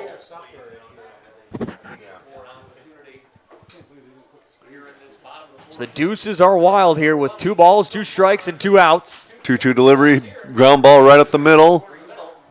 Fielded by the shortstop, makes a great play to first base for the third out. Great play by the shortstop, Bob Zine, who took it on 3 hops and got it over to Ingerson on the 6-3 putout. That ends the inning. We move to the top of the 5th. It's the Hartford Humboldt Wood Ducks 3, Elk Point Colt 45-0. We're back in just a moment on Live Ticket TV. C is your locally owned repair service center. We specialize in full-service automotive, semi-trailer, and small engine repair, along with tire services. Repair services range from a simple oil change to sharpening mower blades to a more complicated electrical diagnosis. Located at 38058 South Coda Highway 34. Look for us on the hill heading west out of town. Phone Cody Barber 605-350-4293 and Arian Schooler 605-770-9398. B&S Services LLC is a proud sponsor of Wessington Springs Spartans Athletics. Dimmick Cheese has been making handmade artisan cheese for over 90 years and has over 25 flavors of cheese. Stop by the store for sampling of all the cheeses. The store also offers several South Dakota-made products. And at the store, find Remedy Brewing on tap. Dimmick Cheese offers gift boxes, and fundraisers are available. To find out more, go to the website, dimmickdairy.com, or call 605-928-3833. And don't forget to check your local grocery store for their premium cheeses and cheese spreads. Dimmick Cheese. You are at Cadwell Park as we see some defensive changes made here, as we just saw Dawson Baker from Madison get his chance to bat. He is now into the ball game, but he will go into left field is actually the spot he will take here for the Hartford Humboldt Wood Ducks, and the left fielder Austin King will move over to center field. So those are the defensive changes for the Wood Ducks. We still got Rankin on the mound. He's firing good. Now we got Toller up with a new count after the throw out at third base in the previous inning. And by the way, we are not for sure why Gage Nelson did come out of the ball game, as I believe I see him just sitting over there right now in the dugout. So not for sure, but maybe it's just the change to let the pickup player play, which again, tell you it's always that weirdness. It is. You got to play the. As bad as I hate saying this, you got to play the analytics. If Baker's a better defensive player and you need more defensive players out there, you got to put him in, or maybe he's a better hitter. I don't know. Toller drives one to left field, and Baker will camp under it for the first out. Baker had to make a run to left center, but caught it right at the 374 mark in Cadwell. A great hit by Toller, but just not enough there. And that's what the baseball gods will do to you. As soon as you enter into the ball game, you're always going to be tested right away. It seems like every single time. Wherever you go, you're going to be tested right away. The ball knows where the new player is, and it's going to show you. And Baker showed a nice glove there to get out number one. And again, you talk about the analytics. You love to see a guy like that come on and get a quick out. Make a play. Kind of build your confidence up and kind of helps the team out too. Logan Bobzine, the shortstop, is now up to bat for Elk Point Colt 45s. And we have a 2-0 count now to Bobzine. So again, it is Toller, Bobzine, and Gale all up to bat with already one away. Toller out. And we'll have inside ball 3 to Bobzine. 3-0 count now to him. Again, for Bobzine, we saw him get some relief pitching the other night. 2 innings pitched for him to get that win against the Redfield Dairy Queen, and that one didn't need to wear it because it's ball 4, if you will. I was saying, he about took it off the jersey and didn't need to. He's throwing a bat, throws the pad, the elbow pad. At least he doesn't have the oven mitt on. We made that comment just the other day that it seems like a lot of these amateur players don't put the oven mitt on. At least I'm glad to see that. I'm not a big fan of the oven mitt. My nephew I always give him crap about it, and he actually one game in Legion put an actual oven mitt on. And it was just as a joke, but it was the only time he got on base that game, so he put the oven mitt on, and he actually scored. He didn't slide, so the oven mitt was absolutely pointless, but I still like giving him a bunch of grief for that. And I think that just all comes down to old school and new school. Exactly. Of baseball. You see all these MLB players wearing whatever, and all the kids want to do it. Yep. The sweatbands come off. The elbow pad comes off. Sunglasses have to come off when they're running the bases. I don't know why, but the shin guards come out. It's just too much accessories. Pop the chain out a little bit. Unbutton a couple buttons. Take the batting chain off and put the running chain on. Yeah. Spit some new seeds in there over at first base. Yeah, it's almost superstition, but it's just too much. Yes. Here at the South Dakota Amateur Baseball Tournament, we see some gloves to hold on to some wood bats, and that's maybe even the younger guys that even do that, if you will. And this one is upstairs for another walk. So back-to-back walks here. And we'll have a conversation at the mound now as there's runners on first and second with one out. Elk Point Colt 45s are threatening. And there is going over to the bullpen to warm up here now. There's some action in the bullpen. Yes, there is. For the Wood Ducks, not quite for sure. I missed the jersey on who that was. But getting some stretching and getting some warming up. And Tyler, this is more of just talking about what the defensive plays are going to be. Yep. You're going to probably want your infield in, your corners in. You're playing for a bunt, so you got to know who's going to come in, who's covering. And we see that shift already. Yep, your first baseman's going to come in, your pitcher's going to cover third, and then your second baseman's going to cover first base for the first baseman. So Odegaard over at first has even moved in just a little bit, shading the grass. As Jackson Hennis, by the way, is up to bat here for Elk Point Colt 45s.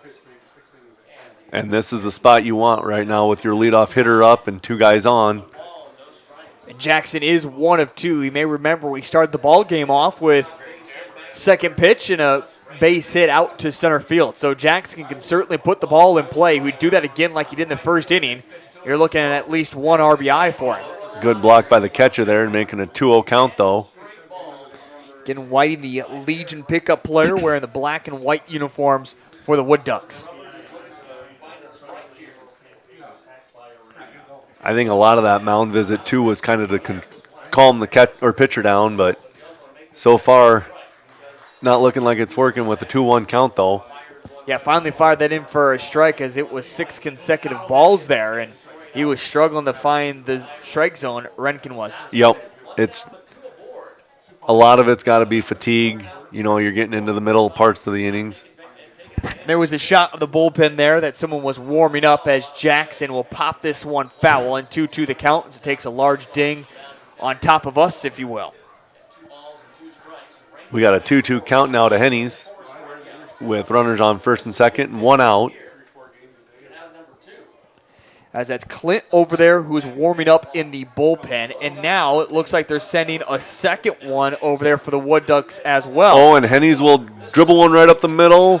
Can't get the two play, and can't get one. Hennies with the speed on the base pass gets on.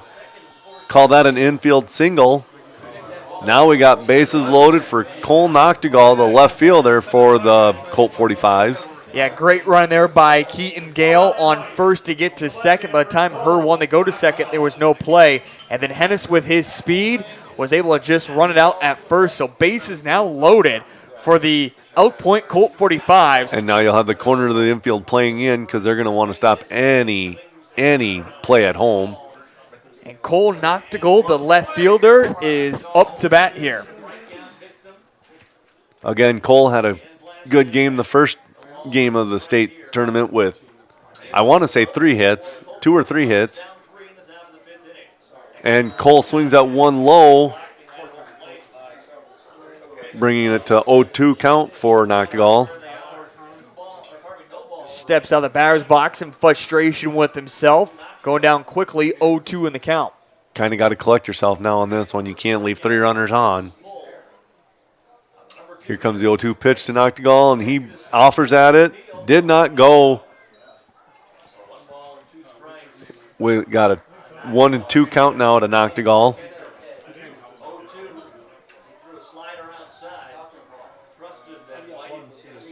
Yeah, I don't trust the scoreboard here. I know they can't see it at home, but I looked up there, and I don't think it's 1-1. Oh, and Noctegal will go down swinging for the second out of the inning. Bringing up Jay Merrigan, the center fielder, with bases loaded, 2 outs, and your number 3 hitter in the lineup coming up.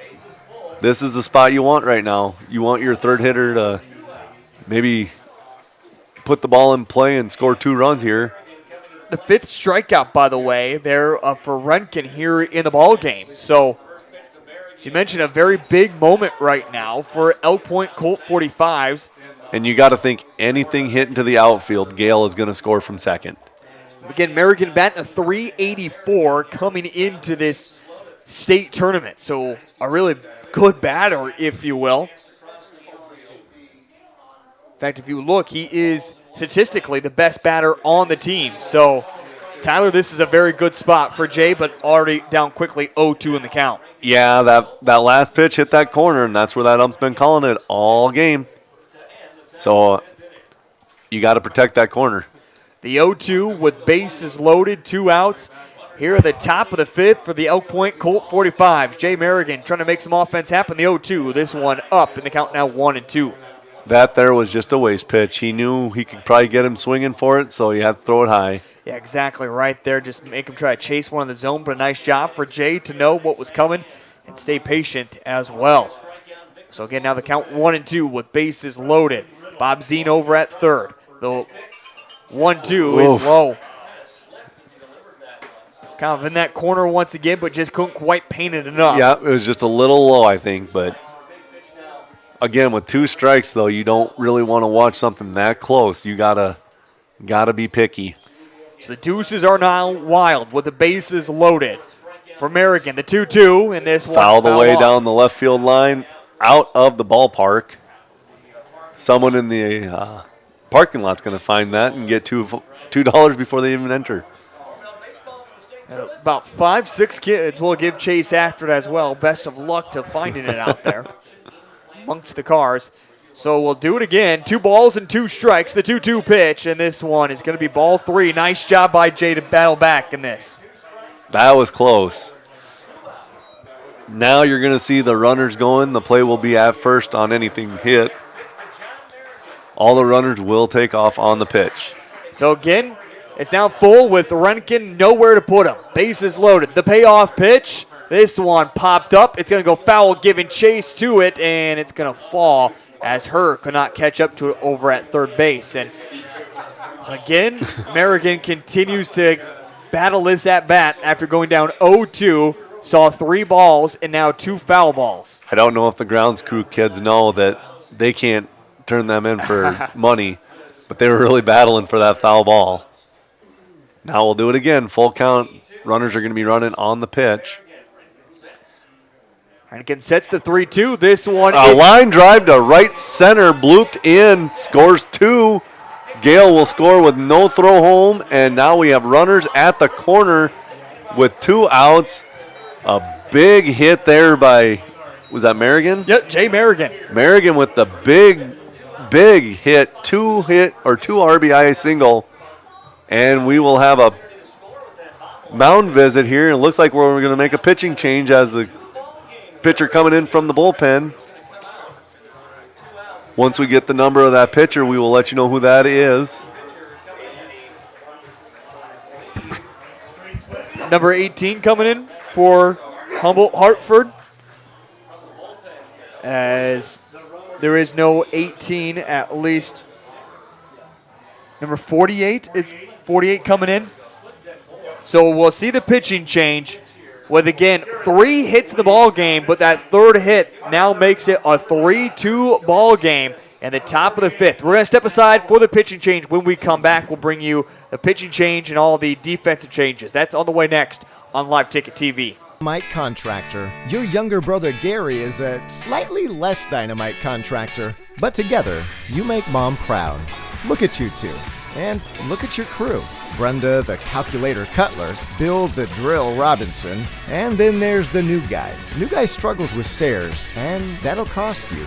Lucky for you, you have IMT Business Insurance. Learn more at imtins.com. Be worry-free with IMT. Advanced Sunflower is your locally owned and operated sunflower processing company that buys all types of sunflowers for the edible and bird food industries.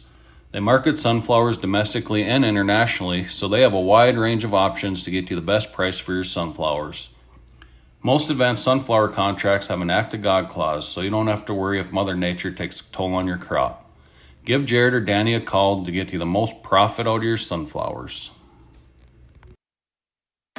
A credit card that fits your lifestyle and saves you money. Why would you settle for anything less? A Dakota Land Federal Credit Union Visa will earn travel rewards, 1% cash back, and 9.90% annual percentage rate, the right rate. And all the right features puts you right where you want to be. Stop by any convenient branch location or check us out online at DakotaLandFCU.com. Dakota Land, federally insured by NCUA. Out here, you learn that Clint DeBoer is taking his final warm-up pitches as he now checks in for the Hartford Humboldt Wood Ducks to pitch here in the ball game. We'll get you more numbers on Clint here in just a moment, as there is 2 outs with the runners on the corners for the Elk Point Colt 45s. After we just saw a single from Merrigan drive in 2 runs. And now up to bat will be Preston Fafer, the second baseman for the Colt 45s. And he takes strike number 1 right down the center. Here comes the 0-1 pitch. In there for strike 2. Fafer down in the count now, early 0-2, with runners on first and third. Clint DeBoer has only played in 4 games so far this season. Again, he has not recorded a win or a loss. Oh, and we got a little blooper in the right field. Foul ball. 13 innings pitched so far, as I mentioned. No wins, no losses. He does have a save and a blown save. He's given up 14 hits, 9 runs. He struck out 8, walked 6. A little over a 5.5 ERA and a 1.5 whip. So we also do see for the Wood Ducks someone still in the bullpen warming up. So I wonder if this might be the moment we just see DeBoer try and get out of the inning. Yep. Kind of your inning eater. The 0-2, this one in for a call. No, I think it's going to be a dead ball. It's going to hit him. Wow. So, love to see the instant replay. Here it is. I missed. It was close inside. It did. Yep. Bringing that arm around. Yep. Hits him. So now warming up over there in the bullpen is Preston Riddle, by the way, who's still warming up for the Wood Ducks. Riddle is 0 for 3.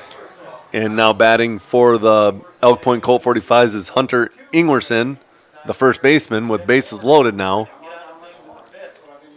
And he takes a big hack at the first pitch for strike 1. Clint trying to get out of the inning. He is not responsible, by the way, for the runners on third and second. Those still belong to Renken at the moment, who completed 4 2/3 innings pitched.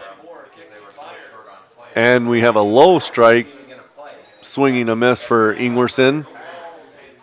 Ingwerson, by the way, is 0 for 2 here in the ball game. Your big spot for him, again, a base hit knocks in at least 1. And with the speed of Jay Merrigan, you could maybe even see 2 runs scoring for Colt 45s in the lead.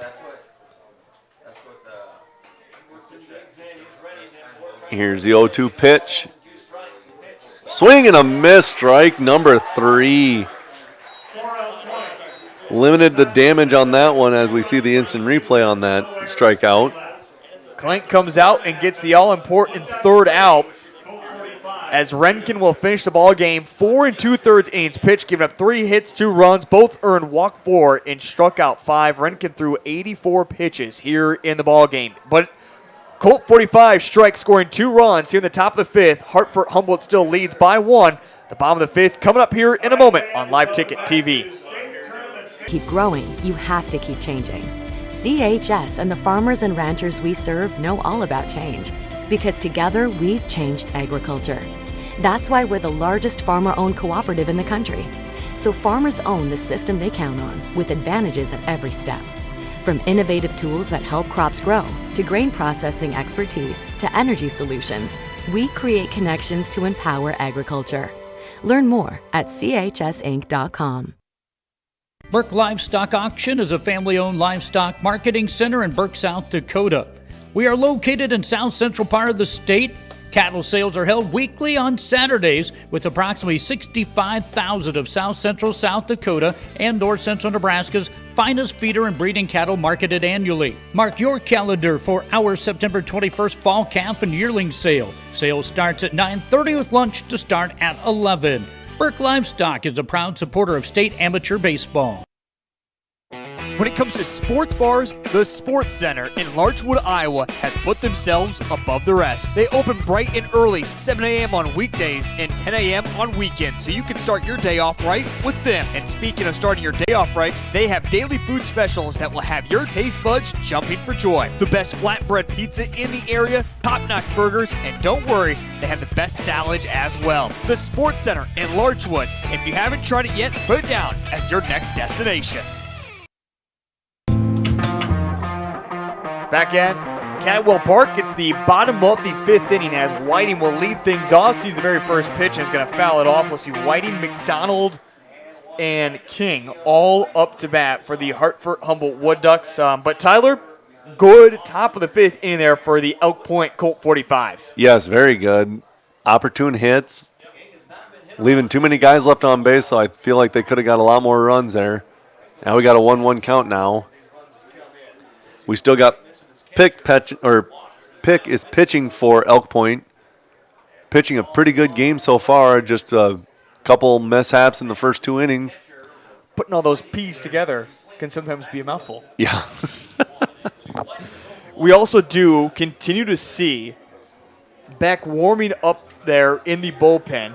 He has come out in the last 3 innings to throw warm-up pitches, but has never entered into the ball game. So we have a feeling that he's going to be used at some point here in the ball game. As this one goes high. 1-2 the count. After Toller had kind of a little bit of issues catching the ball there in the first couple of innings, he has really settled himself into this ball game too. 2-2 high, and now the count is full. By the way, Pick is up to 74 pitches here in the ball game, which we don't think is, if you will, bad for the bottom of the 5th. It's just starting to get to that high point, if you will, depending on how long you want him to go.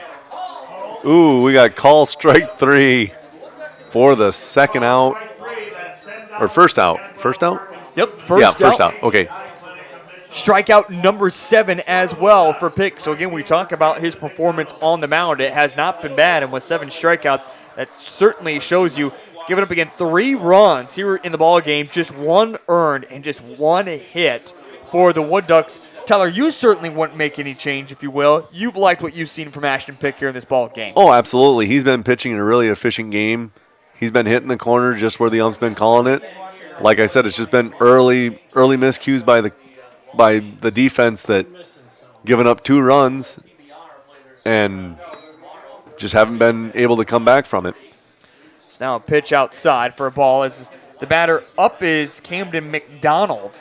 You know, and as we were talking earlier, the concession or the grandstand is starting to fill in now, getting into the later part of the game and start of the Platt and Alec game.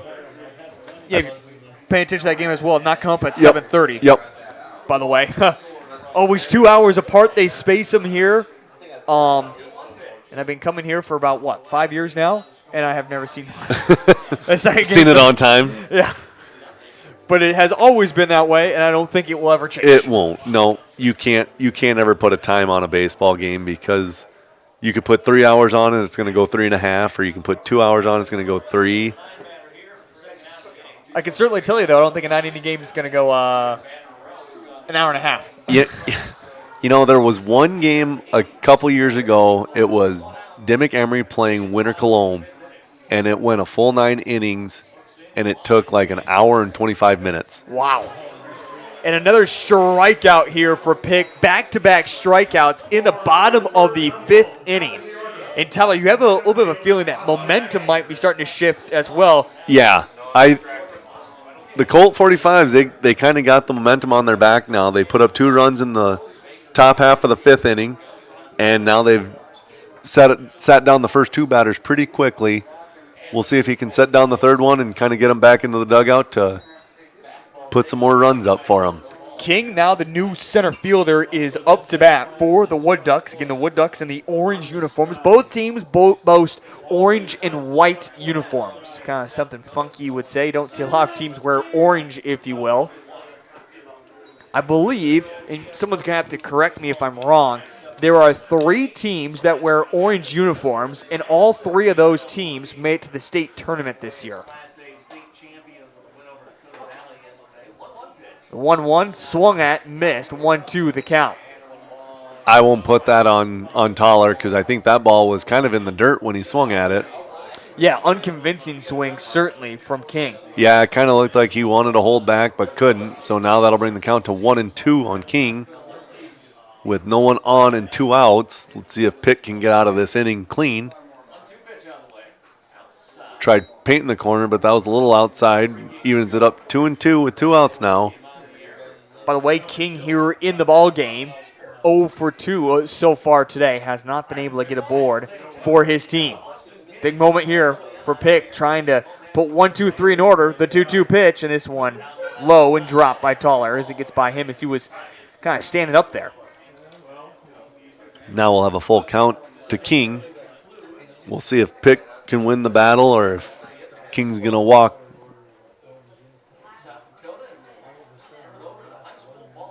Here comes the full count delivery. Just a bit outside. Thought he painted the corner. Must have been just a little outside. And now Pick is frustrated. He's coming in and asking where it's at. He wants to know better because he can't believe it. He thought that was 3 strikeouts for the bottom of the 5th inning, in ending the inning, but instead gives up another walk, giving up his now 4th walk of the ball game. I will say from up here, it looked like a good pitch. It looked like where he was calling it all day, but it could have been a little outside. Again, I'm being an umpire. I will never argue with an ump. Me never umping a baseball game, I will never argue with the ump. First pitch now to her is in there swinging and a miss for strike 1. By the way, this ump has been calling it in really good spots all game long. We got to throw down to second. Gets by him, but not too far by. The center fielder heads up play to come in on that. Now we got a runner on second for the Humboldt Hartford Wood Ducks with a 1-1 count and 2 outs to her. Yeah, Bob Zine just tried to lay down the tag there. It's the second time that he's tried to apply the tag without the baseball in his glove. We saw pass balls the last time that the Humboldt Hartford Wood Ducks got in this position. Eventually, it scored a run. And right on command, there was another kind of, wouldn't say a pass ball, but a missed ball for Toller. And this is all of a sudden, you're starting to think of the same thing, Todd. It's like I've seen this before. Is it going to come back to bite him, or is he going to hold through and be a wall? Bob Zine comes in to have a quick word. I have a feeling it's about King and the way he's playing over there at second. We'll see if maybe Bob Zine, they don't try to pick him off at second base. Bob Zine shifting a little bit over closer to second. The 2-1. This one going to be fouled and given chase to it. Had room, but couldn't quite get to it. We'll even the count up to 2-2 now. Ingwerson was given a chase. Again, Pick's not pitching a bad game. It's just not getting the outs when he needs them. Bex makes his way back in from the bullpen as he was warming up the entire time in this bottom of the 5th. Here's the 2-2 pitch. Inside, full count now to her. You would love to have seen Pick get out of this inning after he got 2 quick strikeouts for the first 2 outs here in the bottom of the 5th, but all of a sudden the Wood Ducks have a little bit of life with a runner on second base. Full count pitch. Blooped into right field. Is it going to stay fair? No, it hooks foul. Jackson Hennis out there in right field giving a big chase to it, but could not chase it down fully. Again, still kind of confused why Jackson Hennis isn't catching tonight like he did on Saturday or Friday. Don't forget, fans, coming up, game number 2.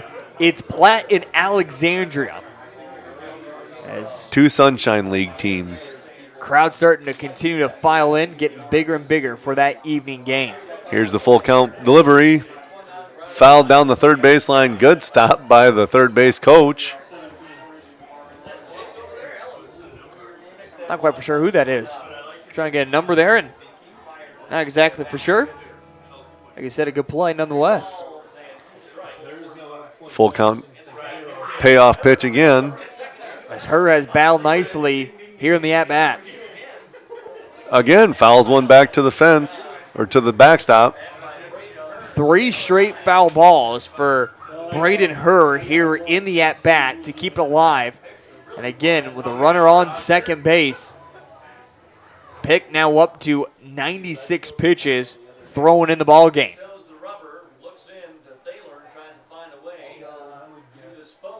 The full count pitch. Whoa. High, and the runner on second will advance to third. Well, we've said pass balls, maybe some wild pitches, but that one, we talked about maybe at points, Tuller not being able to get to the right spot. It's gotten by him. He had needed a ladder out there if he was going to stop that would have been tough for any catcher that's under 6'7" to catch. So you would have been able to make it at 6'8"? Well, I might have had to jump a little bit. We got a mound visit now. I wonder if we're going to make a pitching change or just kind of talk about the situation. I think Grasser is coming out there to have this conversation. Again, Dan Grasser and Travis Lee, the managers for the Elk Point Colt 45s, but for today, it will just be Dan Grasser as the other manager is out on the golf course up in Grand Forks, Nebraska. T. Lee let everyone know on his social media exactly where he's at, so he can't be mad that we gave him a shout out that he's out golfing. Well, it looks like we're going to keep Pick in. Again, Pick got 2 quick outs through strikeouts. He does have a total of 8 strikeouts here in the ball game, but now a wild pitch has put runners on the corners. And really, that's not a bad situation now because now you have a force out at second and first. Unless Her takes off, try to steal second. High ball 1 now to, who do we got up? Logan Larson. Larson is 1 for 2 here in the ball game. In fact, he is the only Wood Duck to have the single hit for them in the ball game. Even with still 3 runs, they have scored. And he fouls that one back over top of us. Scoreboard here has been quite off tonight. Now you can't see that at home, but just looked up there and at one point it was 4-2. I don't know if we're going to have that. We have a 1-1 count now. And we have a drive to center field, right to the center fielder. He will camp under it for the third out. After 5 complete, it is the Humboldt Hartford Wood Ducks 3, the Elk Point Colt 45s 2.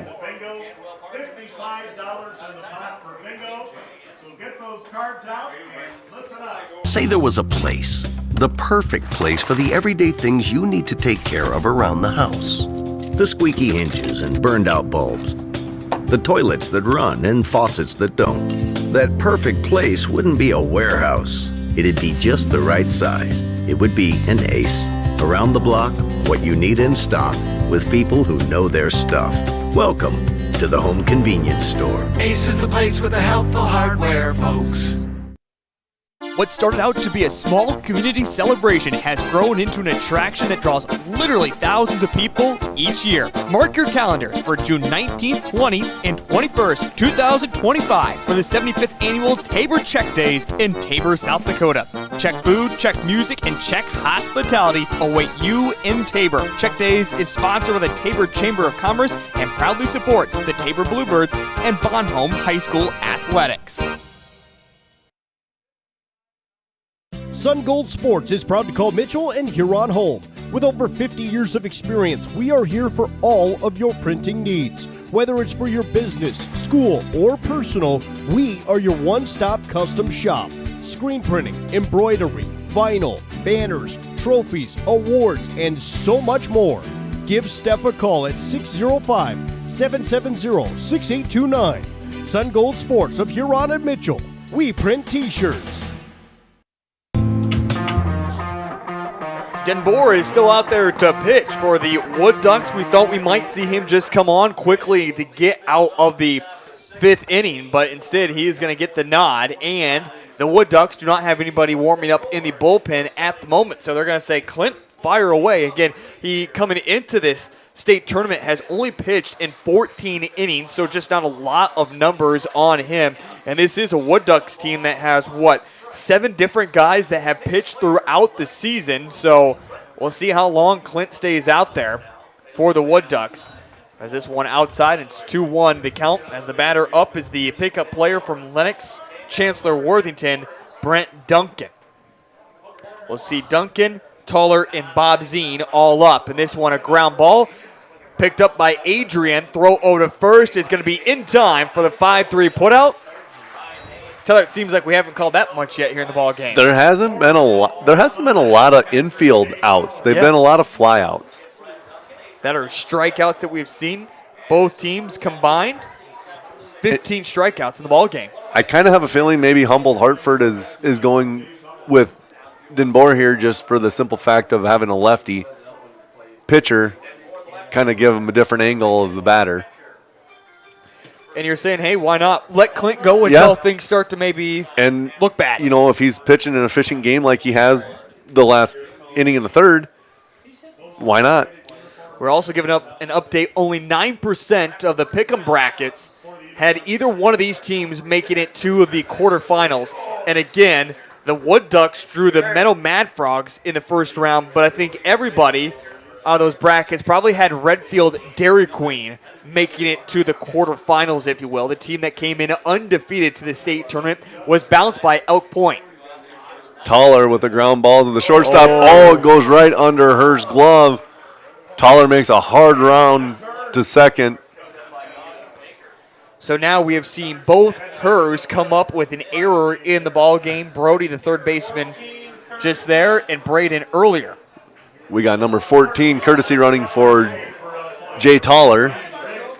And the courtesy runner coming in is Riggs Preby, who also played in the last game, has not gotten his chance to play until now in this one. I got to watch him play in high school, too. He's got some speed. Doing the little shimmy shake over there, the little twitch of the knees. He's ready to go. Are you excited to run right away if you get to come in and courtesy run? The only problem I would have with coming in to run right now is when you're running against a left-handed pitcher, just like that. Their pickoff moves seem to be a lot quicker to first, and if you're antsy and you really want to get to second, it could come back to haunt you. Now that pickoff attempt wasn't convincing throw over there. No. More of a lob just to say stay over. I'm paying attention to you. As you mentioned, as the left-handed pitcher, you just get to stare him down. Yeah, and you don't even really have to. You don't have to step off the rubber. You just got to throw over. You catch that kid leaning on first base. Could call for trouble. We got a 2-1 count now. To Bob Zine. Logan, yep, the shortstop. We'll see if Colt 45s can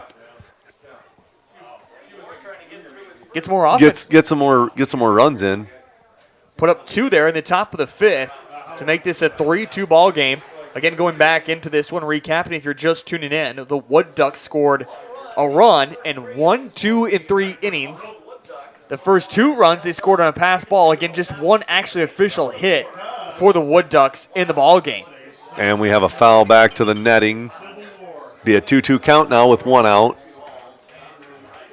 Again, Clint DeBoer out there in relief. Came there with 2 outs in the top of the 5th. Was able to get that final out. And again, we got pinch running for Jay Toller at first base. The 2-2 pitch, this one fouled. Giving chase to it is Odegaard. Good try, but just could not get to it. Bounces over the fence for one lucky fan to get a $2 bill. It looks like, I believe that's Alexandria over there. And the bleacher is watching on right now. Guys not warming up here at the moment. They know they still have a little bit of time the way this one is moving along. Here's the 2-2 delivery. Fouled to the same spot. Almost identical same spot.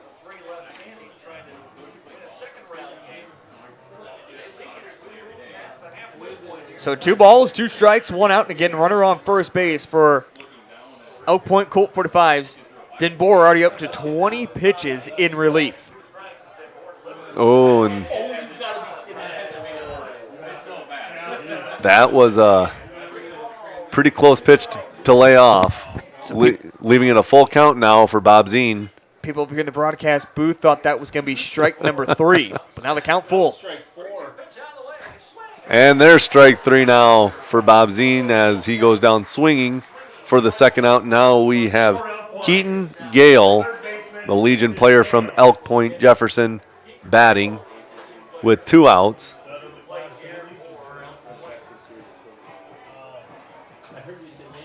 Gale, I believe the last time got on with a walk and scored on the base hit. We'll see if he can make it on again. By the way, we just got confirmation Tyson Gow will get the start for the Angels. Coming up in game number 2 of our doubleheader tonight. And we have a runner going, and he's safe. He gets on there. Take a look at the instant replay here. How close was it over there at second base, as the Wood Ducks certainly thought that they got the second, or the third out, I should say, of the inning. He was safe. I think he got his foot in there before he tagged him. He kind of got him on the hip. Good running there by Preeb. Getting Gale up to bat here, a swing and a miss, and now the count is 0-2. Now Gale just needs to shorten up the swing and protect a little bit and put it in play. Again, Preeb was the one who just stole second for the Elk Point Colt 45s. I will say with Preeb's speed on second, any ball hit to the outfield should score him. Gale won the Big Stick Award in the State B Legion tournament just this past earlier, or I should say a week ago actually, is when he won that. Also won the MVP. So, well, the Big Stick means best batting average. So he can put one easily into play. He has yet to register an actually at bat here in the ball game. You know, it's kind of surprising for me because a lot of these kids that are playing Legion that played amateurs throughout the year, they seem like they have a better batting average in amateurs than they do in Legion. And this a hard hit ball off the pitcher's glove, knocked it off his hand. Gale will get on base with we'll call that a base hit. Yeah, Clint went to go put the glove down to catch it. You can check it out here on the instant replay. Just hits kind of looked like they're the palm and ripped his glove off. And they will call it a single. So putting runners now on the corners as Jackson Hennis, their right fielder, will step up. And another big spot for Hennis as he does have 2 hits here in the ball game. He is 2 of 3. So I think he's due for another big hit here. You know, by the start of this game, I didn't think it was going to come down to being a tie game in the 7th inning or 6th inning, but both teams are really resilient. So here we go. Henny's ground ball right up the middle gets through and will score a run, tying the game up for the Colt 45s. Jackson Hennis's 3rd hit of the ball game, his first RBI, and we are tied 3-3. And Tyler, we see it once again. It's that very first pitch for Jackson that he swings on and is able to put one into play. You know, Hennis has been having a really great game today batting. Let's see if Noctegal can come through in the clutch here. Like I said, with the speed on the base, as a base hit should score 1. And Noctegal will see the very first pitch over to her. Oh, bobbled again by her. That is the 2nd error by the 3rd baseman this game. Loading the bases up now. Bringing up Jay Merrigan, the center fielder. The catcher just going out there to kind of talk to Denboer and just kind of calm him down a little bit, I think. And this certainly isn't Denboer's fault either. They should have been out of this inning by now. Yeah, you have errors and just bad mishap when it hits his glove and doesn't catch it. And you can't blame that on the pitcher either. That's just a hard hit ball. Now we got Merrigan batting. So Merrigan last time up, he got a hit, drove in the 2 RBIs that we saw back there in the top of the 5th. So an opportunity for him to get at least another RBI, maybe a couple more. With 2 outs and again bases loaded for the Elk Point Colt 45s as we're tied at 3 apiece. Ooh, Merrigan won the go on that one. And we got a quick 0-2 count now to Merrigan. He was ready to swing away and didn't pull the trigger on the bat that time.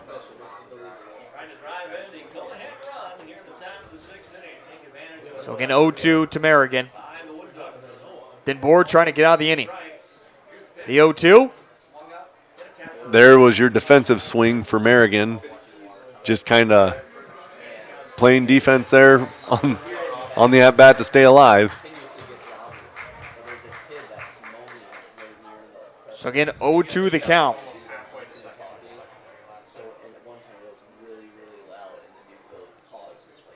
With bases loaded.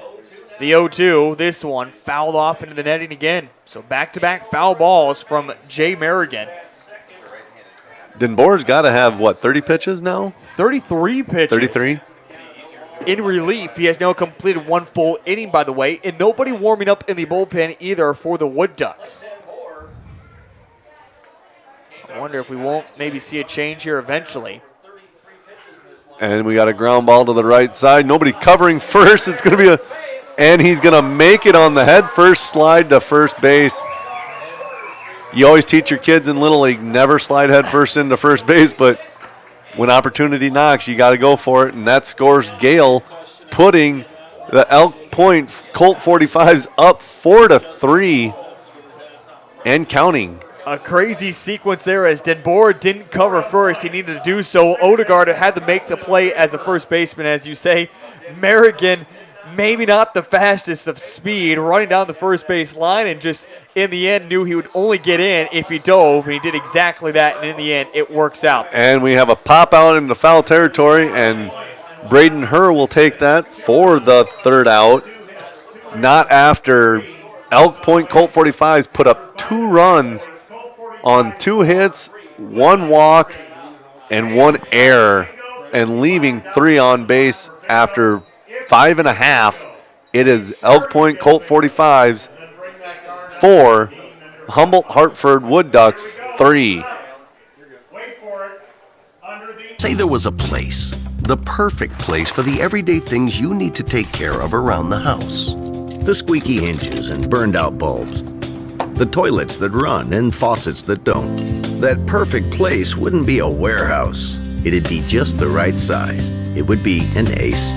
Around the block, what you need in stock, with people who know their stuff. Welcome to the Home Convenience Store. Ace is the place with the helpful hardware, folks.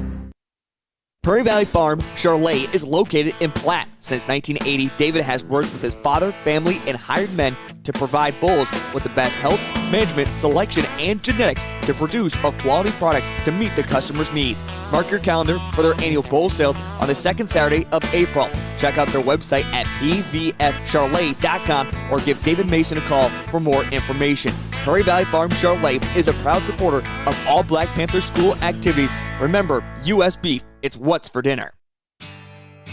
Located in the heart of Mitchell, Blarney's is your one-stop for mouth-watering food, refreshing drinks, and your latest sports action. Fans, it's state amateur baseball time, and Blarney's is your pre- and post-game destination. Whether you're finishing up the early game and need a spot to eat for lunch or celebrating a late-night victory, stop in at Blarney's and keep the party going with cold, refreshing drinks. Blarney's Sports Bar and Grill, a proud supporter of the state amateur baseball tournament. From your innovative attachment. Back at Cadwell Park as we move to the bottom of the 6th, Elk Point Colt 45s have put up runs in the top of the 4th and top of the 5th to take a 4-3 lead on 6 hits here in the ballgame, also courtesy of 3 errors committed by the Wood Ducks here in the ballgame, including 2 on the third baseman, Herr. And again, we see a new pitcher in. Isaac Beck will come in relief. So while we have a quick moment, Pick throws 5 innings of pitching, gives up 1 hit, 3 runs, only 1 earned one, walked 5, and struck out 8 in the ball game.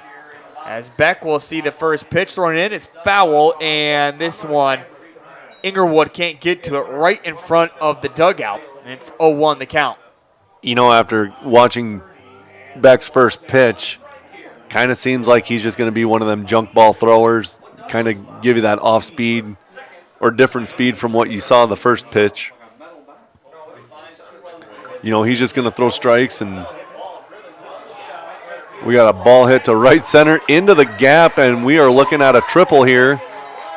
Yeah, you talk about the junk, and it just kind of gets left over the plate every single time, if you will. Yep, you got to wait on it. You got to sit back and wait on it. And Odegaard takes advantage of it and smacks it for a triple out into right center field. So the leadoff batter is aboard, and all of a sudden the Wood Ducks might be able to grab a little bit of momentum here. Now we got Brody Herr, the shortstop, coming up to bat for the Wood Ducks. There's the first pitch. It'll be outside for ball one.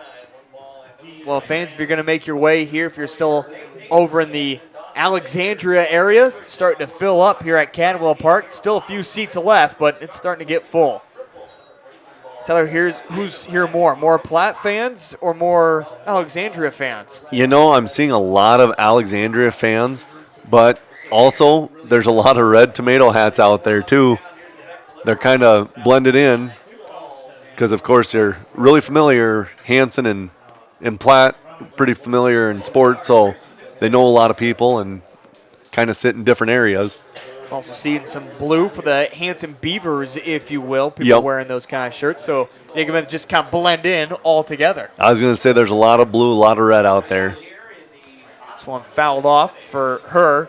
Getting runner on third base is Odegaard after the triple. 2-2 the count as Beck fires this one in, and this one is going to be hit out into center, and that one an RBI single, and we're tied at 4 apiece.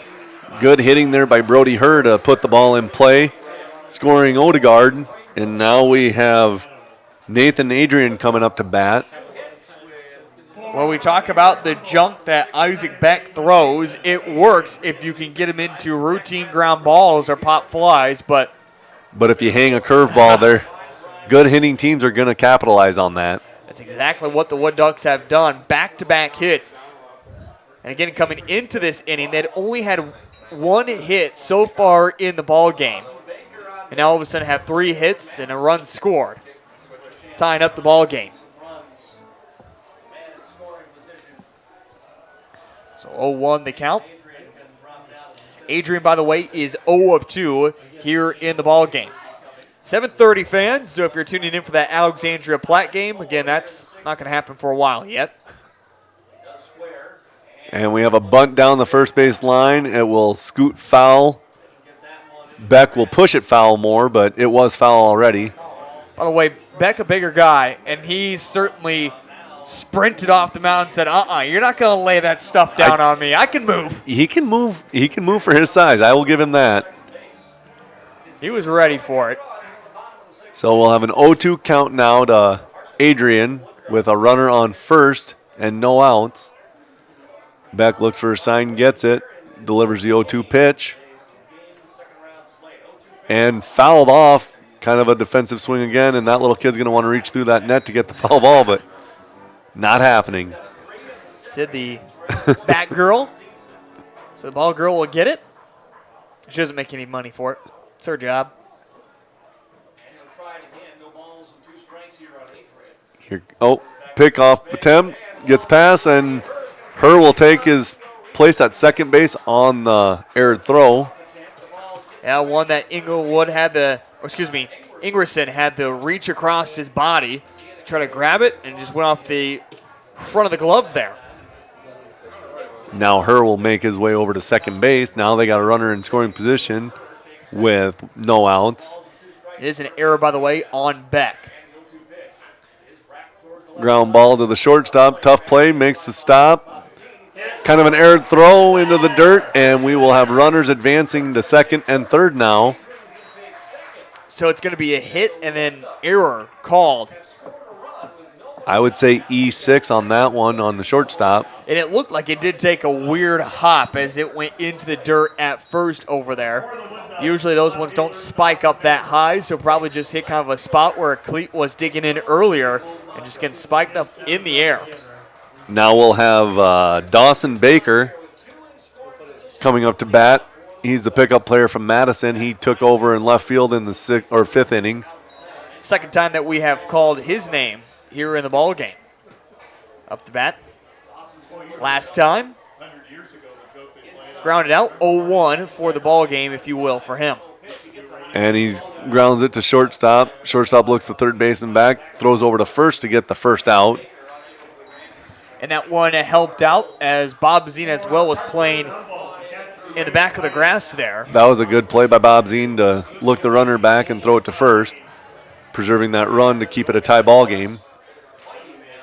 So Baker, the pickup player, not getting it done offensively as he's 0 for 2 in the ballgame. And now Race Whiting, Legion player, step up to bat.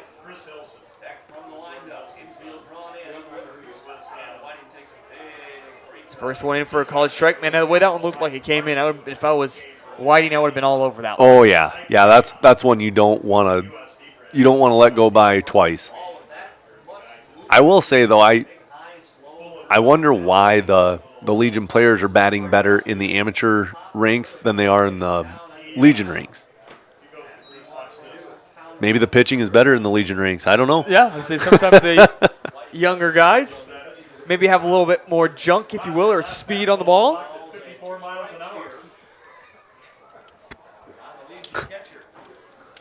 Oh, 0-2 the count. This one's high. 1-2. By the way, there is someone warming up in the bullpen at the moment for Elk Point Colt 45s. I believe that is Jake Pruchniak warming up again. He threw in game 1. And this one out in the left. This one is deep, and this one is going to be a ground rule double as it takes a hop over the fence. So it will drive in 2. It's now 6-4. The Wood Ducks take the lead back from the Colt 45s. And it's Race Whiting's first hit of the ball game. He's 1 for 3, and now Camden McDonald will step up to bat. I think Jay Toller's trying to make the argument that the runner on the second run should go back to third base. If it is a ground rule double. But I don't remember, was he on first or was he on second to start? Yeah, he started at second base, so he should be able to score then, yes.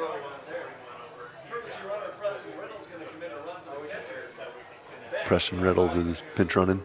Pitch running? Yep. Okay. For the pitcher. We are going to see a pitching change as well. For the catcher. Let's step aside. When we come back, we'll get the new pitching change and make all the defensive changes as well. That's on the way next here on Live Ticket TV. Solutions provider for over 40 years, MDS Manufacturing.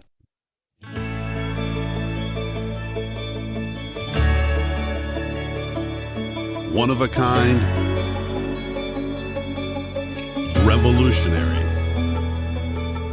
game-changing. MDS doesn't make the loader, MDS makes the loader better.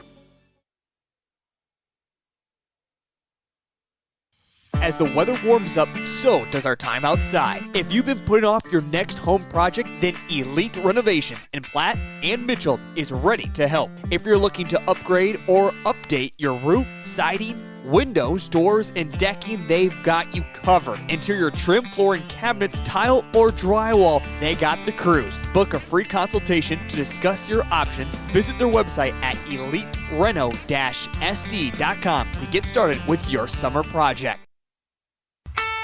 The One Stop in Redfield is a friendly, family-owned business. We carry hot stuff, pizza, sandwiches, and more.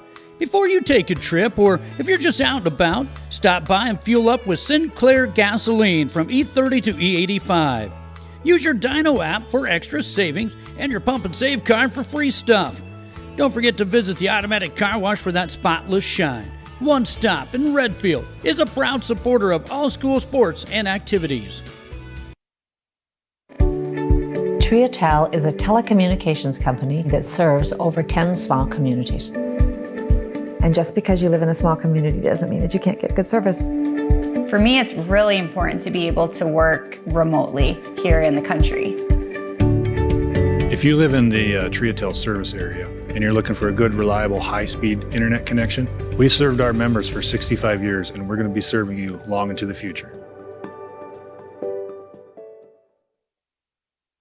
Hey farmers, don't have the time or the means to haul your corn to market? Contact Derek or Phil at NewGen Energy. They are receiving corn 6 days a week, and every Saturday from 8 a.m. to 3 p.m. is Farmers Only Haul Day.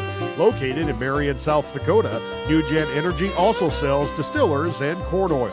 Call 605-648-2100 for all your corn needs, and check out their website at newgenmarion.com. That's NUGEN Marion.com. So Oak Point decides to make a defensive change, and that is they all brought him to the mound and said, go pick a spot, and you can play there.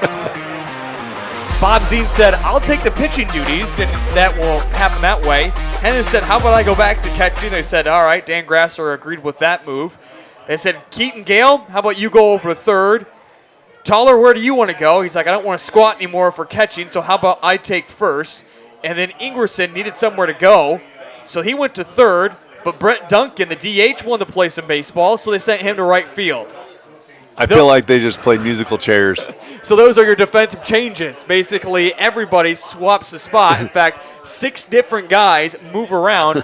The only 3 that stayed the same, I should say, Cole Noctical out in left field, Jay Merrigan likes center, and Preston Pfeiffer said, I haven't done much at second yet tonight. How about I stay here? And we got a quick 0-2 count now. To the batter, I believe that's number 4, Camden McDonald, the right fielder. We got runner on second after the ground rule double. McDonald looking to get on base here. Ball gets past the catcher, and we will have a third. Takes third base there. That's Preston Riddle. Is it Riddle? The pinch runner? Yeah, not quite for sure here. We have not. Preston Riddle, yes. Preston Riddle, yep. He is on third base. He came in to pinch run for the catcher. And we got a 2-1 count now to McDonald. I want to get you more numbers here if we can. On Bob Zine again, he did come in relief against Redfield the other night as well. We did see someone warming up as well in the bullpen for the Colt 45s they did not use. All right, 3-1 is the count to McDonald. And this one called strike number 3, so Bob Zine comes out and gets a quick strikeout. He had 6 strikeouts the other night. Check out this strikeout. You're on the instant replay. This one just gets that corner. Hits the corner. That's where he's been calling them all game. So now Austin King will step up to bat, the center fielder. King swings at the first pitch, fouls it back to the netting. That ball girl is really getting a workout in this game. Tossing it up, left to right. I'll toss a ball a few times in our lives. The 0-1. Fouled away down the right field line, out of play. See a herd of kids running after it. Again, the third pitcher of the night now for the Elk Point Colt 45s, as Beck did not last long. Only a third of an inning, gave up 4 hits, 3 runs, 2 earned. Low and inside, ball 1, 1-2 now to King. By the way, 9 strikeouts in total that we have seen for the Colt 45s throw here in the ball game, including 8 of those belonging to Ashton Pick. King with a ground ball to the shortstop, Gale. Gale throw over to first, high. And who would have thought that Toller would have had to make more effort at first base than catcher, but he sure does, and that puts another run on the board for the Wood Ducks, bringing it 7-4. E6 on the throw there from Gale.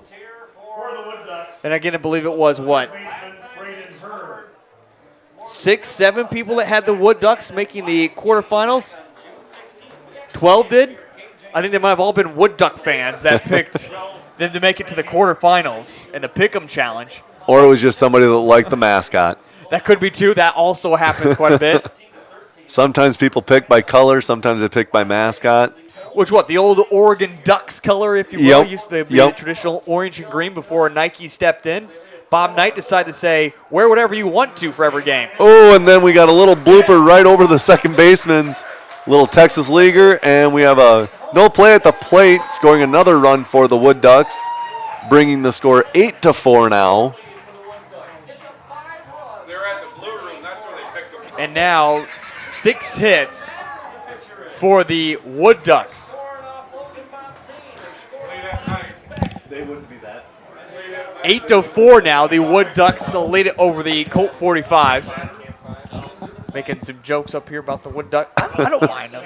I don't mind the colors at all. No, the colors actually go good. And now Larson up. No, excuse me. Her is up to bat, and this one will end the inning on the simple one-pitch ground ball. But 5 runs scored here at the bottom of the 6th. It's 8-4 now. The Wood Ducks lead it over the Colt 45s. We're back with the top of the 7th coming up here in a moment on Live Ticket TV. Starts closer to home with people who understand your way of life and belong to your community. Primary care providers at Horizon Health know you and know how to help you stay well. We're here to keep you healthy and care for you through every stage of life, so you can keep doing what you love and make every day a better one. Schedule an appointment at horizonhealthcare.org. Whether you're pregnant or planning ahead, you and your baby deserve a healthy start. We offer a wide range of services such as advocacy, health screenings and education, care coordination and car seat safety, participant empowerment, referral services, and fatherhood support.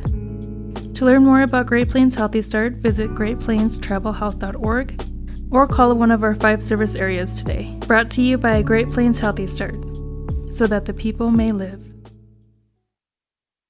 It might be time for you to strongly consider leasing bulls from Jorgensen Land and Cattle. Here's Cody. Well, it's a really good option to acquire some excellent genetics for an affordable price. It's become really popular. When you first hear about lease bulls, sometimes it may frighten a person. So this is a different ballgame. You know, there's a genetic program behind these bulls. These are bulls that have a genetic program and really are designed genetically to very nice calves. Call 1-800-548-BULL. At Lesterville, at Cadwell Park, where all of a sudden Elk Point Colt 45s went from having the lead to surrendering 5 runs in the bottom of the 6th. The Wood Ducks, with just 4 wins on the season, entering into the state tournament, have already picked up 1 win and are looking at their 2nd win of this tournament and making it to the quarterfinals. Today's broadcast is brought to you by NewGen. Explore ways how NewGen can help you sell your crop and check your bids. And Marion, NewGen is a proud supporter of all athletes at the state baseball tournament. This one is fouled off. Quickly, we're at 0-2 now to Hunter Ingwerson. And we got Clinton Denboer still pitching on the mound for the Wood Ducks.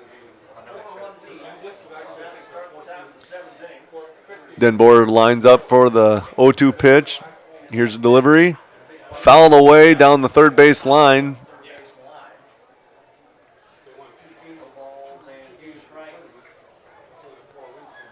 Denboer looks like he's just trying to jam the batters now, throwing them inside on them. We also do see someone warming up once again for the Wood Ducks. I can't imagine they would keep Denboer out there long. And now, throw over to first is not going to be in time on the infield single over to her. And they have done a great job. Oak Point has on getting infield singles over to that left side. And is somebody warming up over there in the bullpen? There's a little action over there. I don't know if they're warming up or if they're just stretching. Nope, it looks like someone is warming up. They're doing the whole entire medicine ball routine. Yep. We got a play at second, out at second, and safe at first. Good turn, but just too much speed there for Duncan to get to second or get to first. I can tell you it's going to be a young pitcher as well, because the old guys are not going to go out there and do the Do the medicine ball routines. Whap a stick and toss some jugs around. Was Paul Skeens have a little jug on his back and he moves around? The old guys are like... Simulates the pitches. Yeah, old guys are, give me a baseball, I'm going to throw it a few times. That's what I'm going to call my warming up. That's what I would do as well. And we got Toller batting. He fouls one away right by the graphic tent.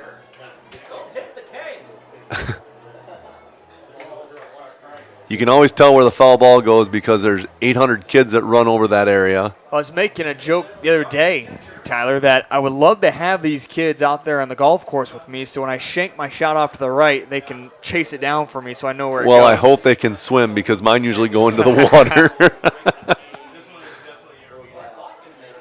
They go in the water, they might find a few balls down there. Oh, they'll find a couple. Yeah, we got a 1-1 count now to Toller.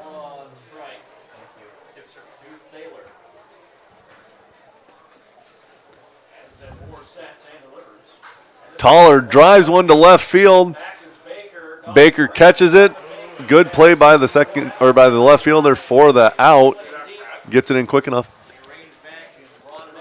Yeah, nice job by Baker. He's been tested a couple different times over there now in left field and has caught up with both of them that he's been tested on. As now stepping up to bat will be Logan Bobzine, the new pitcher for the Elk Point Colt 45s. And this isn't an old joke, but for Toller, for being at his age, that was quite the hit for him.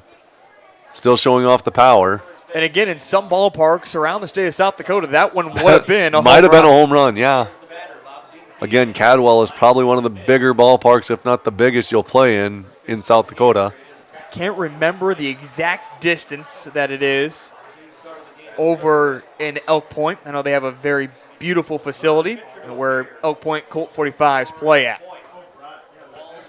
I don't know if I've ever been to their field. And we got a foul ball out of play in the right field line. We got an 0-2 count quick to... That's number 1. Bobzine. Logan Bobzine, yep. Bobzine, by the way, is 0 for 2 here in the ball game.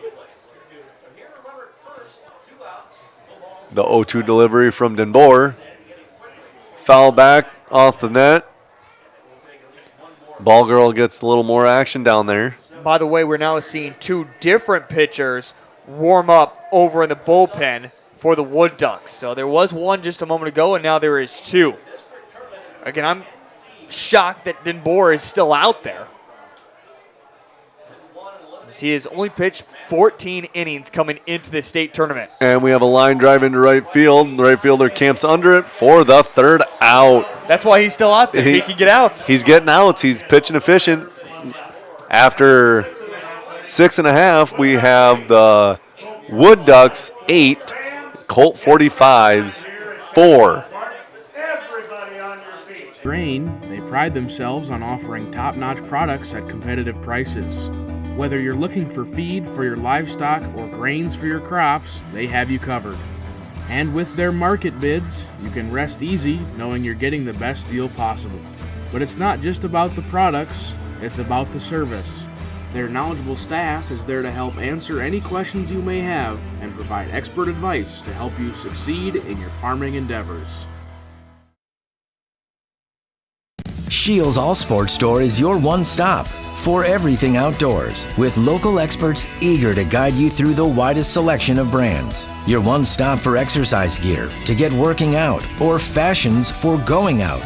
And your one-stop for footwear in your size, your style, yours to take home today. Shields, employee-owned, community-minded, and like no place you've ever shopped before.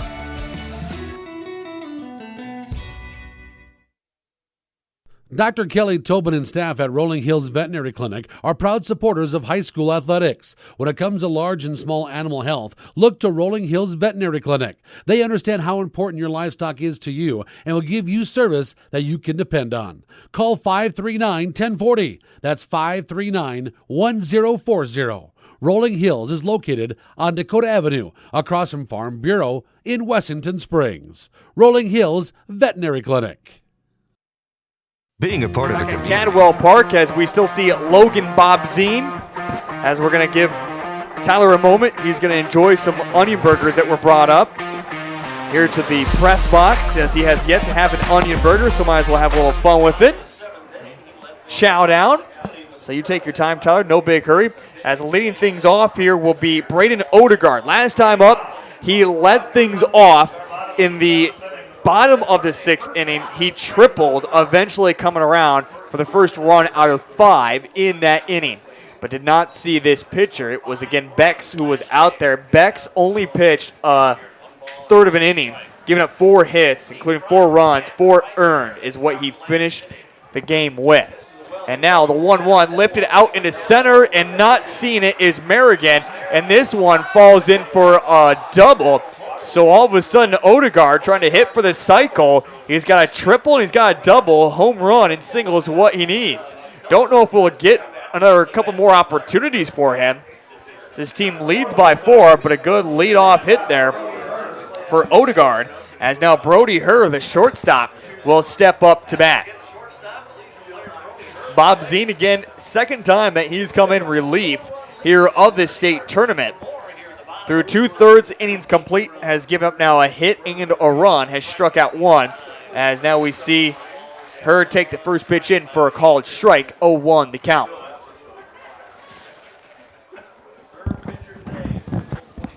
Okay, I'm back. Tyler is back from enjoying his onion burger. It was a very good burger. Quickly 0-2 count to Herr. I'll get to mine a little bit later on. So 0-2 the count. Getting a runner on second base, nobody out. This one a ground ball over to Gale. The shortstop collects, throws to first, and this one is going to be out number 1. Much better second throw over there than the last time, where it was, well, resulted in an error, if you will. I didn't know how that was going to turn out. I thought he was maybe taking a little too much time to get the ball, and I thought it was going to be a little closer play at first. But he's got the arm at shortstop to make it, so who am I to judge? We got a swing and a miss for strike number 1. That's Nathan Adrian batting. Adrian's 1 for 3 on the day today. Is Michael number 75? Yes, he is. How does he get 75? It was, I don't know how he got that number. We have a 75 and a 99 on our team. Again, looking at ahead for the Platte Killer Tomatoes and just getting my card here ready, and just noticed that for a quick moment. Of course, Tyler from the Platte area, so he's going to have that dynamite drop-in about the Killer Tomatoes. He must have been a Barry Zito fan or something, because that's about the only player in MLB history that I can think of that had the number 75.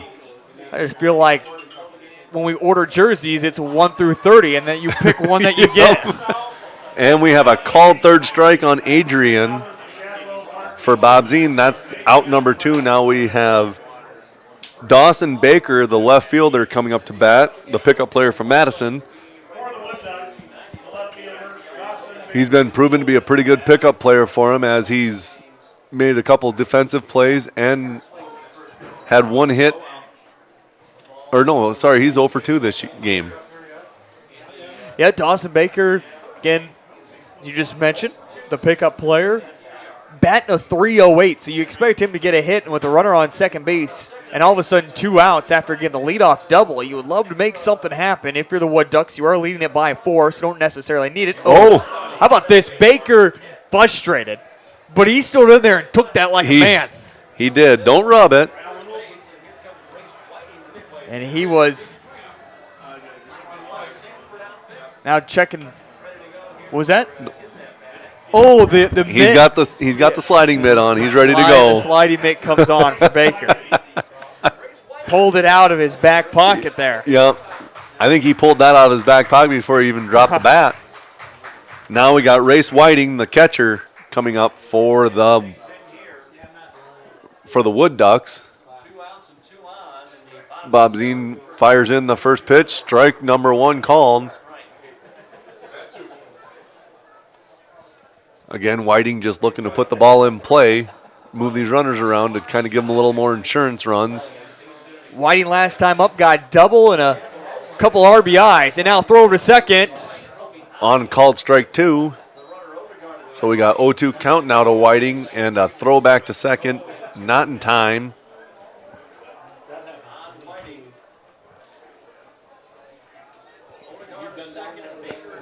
Here comes the 0-2 pitch. Low, ball one. So again, Whiting, that Odegaard double. Baker hit by pitch. Runners on first and second for Bob Zine here in the bottom of the 7th. Just about adding insurance for the Wood Ducks. Don't need to do too much more after they put up 5 runs there in the bottom of the 6th. Oh, called. Strike 3 on the bender. Nice curveball there by Bob Zine as we see it on the replay here. Kind of buckled the runner, or buckled the batter. And drops right in. Belt high, strike 3. After 7 complete, it is the Humboldt Hartford Wood Ducks 8, the Elk Point Colt 45s 4. In sharing the history and future of the people all around you. For 115 years, First Fidelity Bank has been doing just that, helping you get the most out of life by providing the services and tools you need, the conveniences and technology you want, and the friendly faces you expect. So you get everything you need right here in the place you call home. Now and for many years to come. First Fidelity Bank. The heart of farming season is coming up, and Caton International is your HIH dealer in Crofton, Nebraska. Caton International offers top-notch parts and service to keep your equipment running smoothly all season long. Their team of experts is there to help with any maintenance or repairs you may need, so you can focus on what you do best, farming. And don't forget to check out their website for the latest deals and promotions. Whether you're in the market for a new piece of equipment or just need some replacement parts, Caton International has you covered. We travel in packs. Fearless first-timers and go-getters. Sightseers and mudslingers. Trail conquerors and adrenaline junkies. We believe great rides deserve great company. And wherever the ride takes us, there's always room for one more. Back here at Cadwell Park. So we're taking a look at trying to just figure out the bullpen here for both teams, as let's bring you up to date on what's going on as Denboer throws this pitch in for his last couple warm-up. But there are 2 warming up in the bullpen for the Wood Ducks. There is someone that's warming up in the bullpen for the Elk Point Colt 45s. Again, I didn't think we would see Denboer staying out there as long as Clint has. However, we just saw him put up 3 quick outs there. You got to ride the hot hand, and he's got the hot hand right now on the mound. So, and Keaton Gale stepping up the bat, trying to end that hot hand and make this pitching change happen. The Big Stick Award winner in the State Legion tournament sees the first pitch, and just as I said, drives one to right center for extra bases. Might be 2, maybe 3. Nope, he's gonna hit the Jake break and stop at second. So the leadoff double already aboard for the Elk Point Colt 45s. And we'll see them recycle back to the top with the deadly Jackson Hennis, who will step up to bat. Hennis is 3 of 4 in the game with an RBI already. So, yeah, he came up big in that 5-run inning for the 2-run inning for the Colt 45s. Yeah, where they took the lead. Yep. Well, they took that lead 4-3 before answer right back 5 runs. He had that big hit to score a run.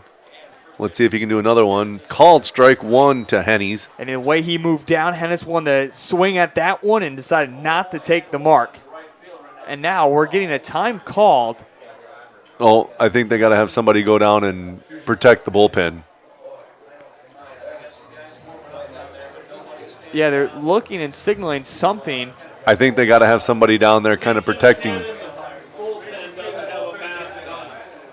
Oh, okay. By the way, 19 is currently warming up. So maybe Pick is just trying to cool off here? Because Pick can't come back in the ballgame. I was going to say he pitched already, so he can't come back in. That was the look at the bullpen there. And by the way, there was, you said it, right? No mask. Yep, the Legion player was down there catching. He had no mask on. He's got to have a mask on. So somebody had to run a mask down to him. It was the home plate ump that caught that. Like, I don't know how your eyes get drawn to attention over there. Yeah, I don't. And we have a 2-1 count now to Hennies. But heads up play there by the home plate ump saying, I'm not going to let you guys play baseball until someone gets a mask on over there. That seems so trivial, if you will. But good hustle by the bench player to bring that mask down to him, too. I'm not disappointed by us stopping baseball by any means and saying, let's follow the rules. We're not going to get away with it here at Catwood Park. And Hennies puts the ball in play, and another bobble by her at third base. Are we going to count it an error or a hit? They're going to call it They're going to call that an infield hit. So he'll avoid his third error of the ball game, and it will be a hit, but put runners down. But Hennies will get his fourth hit of the game. Yep, just going to say that. Hennies has been impressive what he's been able to do. He's having himself a night at the plate, and now we'll have Cole Noctegal. Cole reached last inning on an error. Fans, don't forget, coming up in game number 2, we'll have a special guest that's going to join us as well.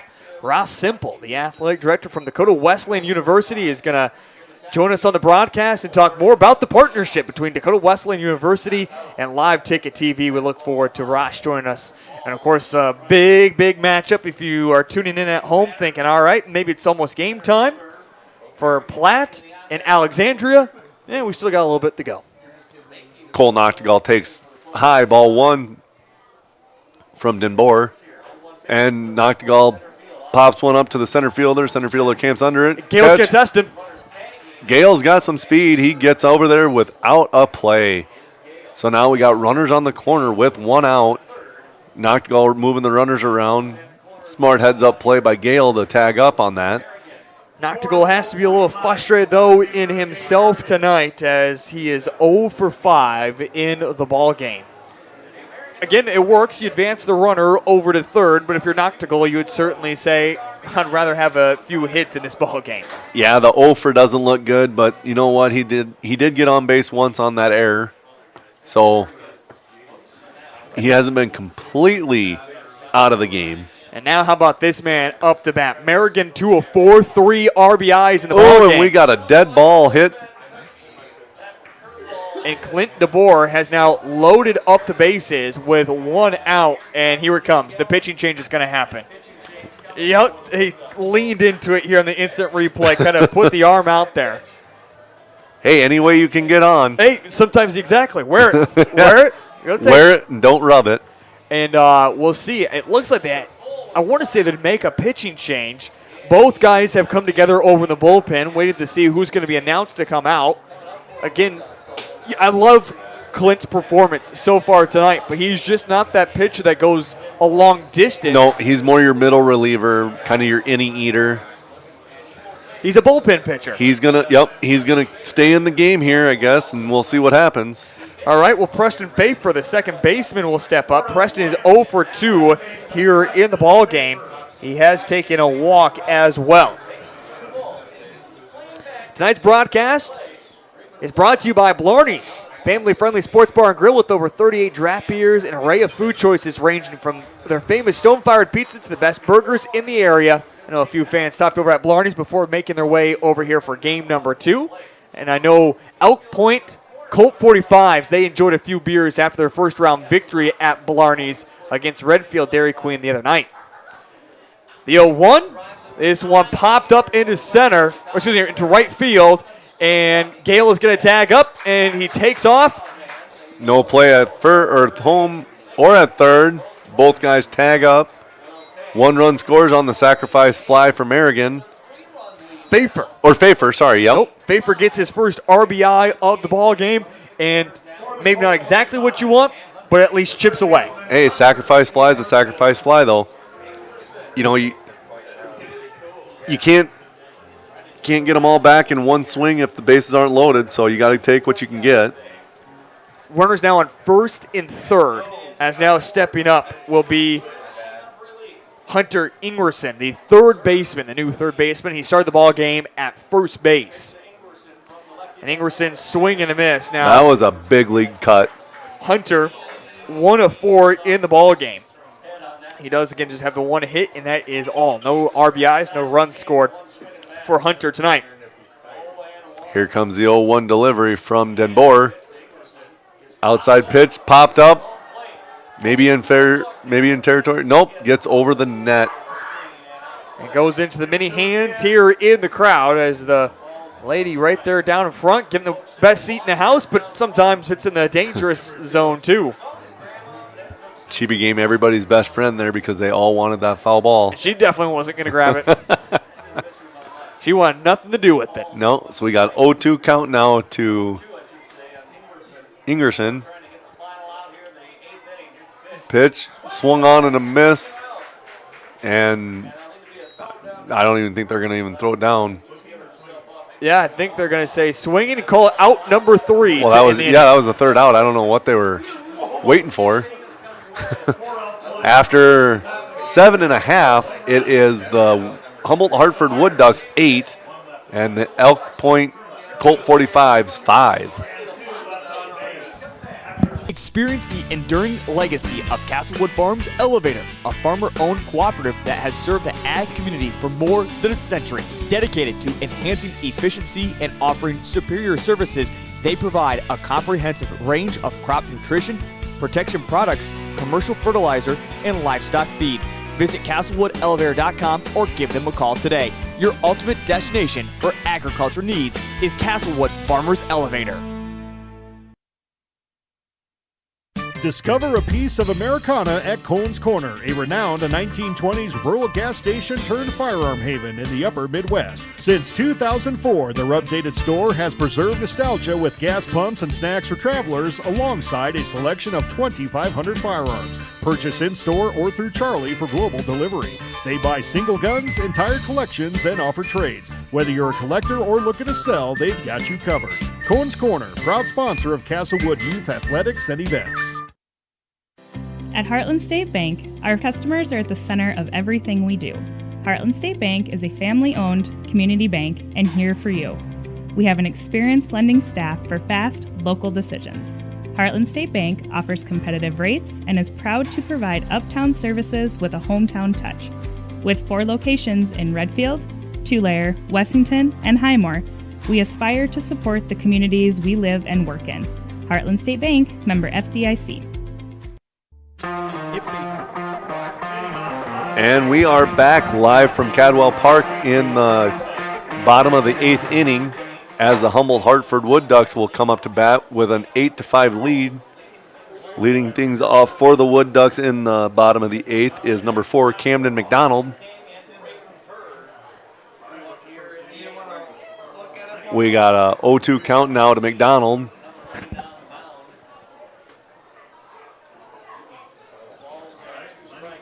The 0-2 delivery here to McDonald. Swung on, ground ball to the shortstop, Gale. Gale will pick it up, throw over to first to Toller in time for the first out.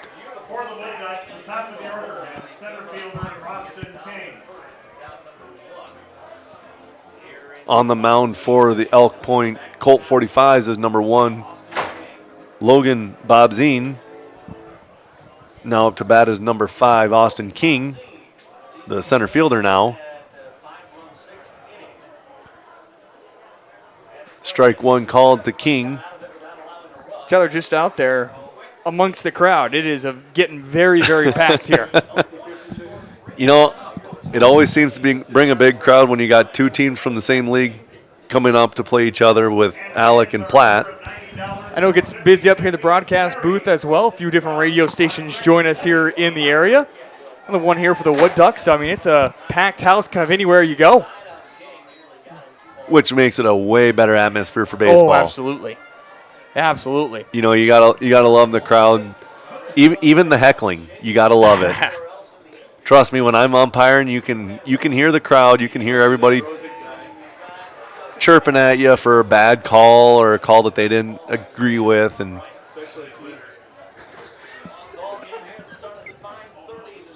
Jody Brozick making some jokes back there about his winner Cologne Pheasants team. That crowd's always chirping. The only nice thing about winter is they're so far away from the field you can't hear them. So now stepping up, it will be Braden Herr, the third baseman for the Wood Ducks, as Bob Zine gets another strikeout, by the way. So Bob Zine, coming in relief, has now picked up 4 strikeouts. In total, 12 strikeouts for the Colt 45s in the ballgame. I will say, Bob Zine has been pitching really well, getting ahead in the count early. Bob Zine, quick 0-2. Little waste pitch there in the dirt for the ball. Pruchniak is also warming up, it looks like, at the moment. I think this is in a case situation that we see some craziness like we did last night. 5 runs by the Raptors in the bottom of the 9th. Now, Elk Point doesn't need exactly that, but they're going to need at least 3. I tell you what, the way this game has been going, nothing would surprise me anymore. I don't think a lot of people expect the Wood Ducks to make it this far either, but you know what, though? Like we've been saying, you just got to play the right baseball at the right time of the year. This one popped up the center. Merrigan gets underneath of it, and that is out number 3. A good inning pitch there by Bob Zine. Wood Ducks go 1, 2, 3 in order. We head to the top of the 9th where it's do or die time for Elk Point Colt 45s. That comes up in 60 seconds on Live Ticket TV. Seemed like the smallest town in South Dakota, so how could it have everything you need when you may find yourself in the middle of nowhere? But at Canova Service Center, whatever you may need in the middle of nowhere, that's where they are. Fencing, lumberyard, hardware, oil changes, tire sales, and repair. Rental equipment, feed bunks, cattle shelters, convenience store, and more. So no, you're not in the middle of nowhere. It's the Canova Service Center.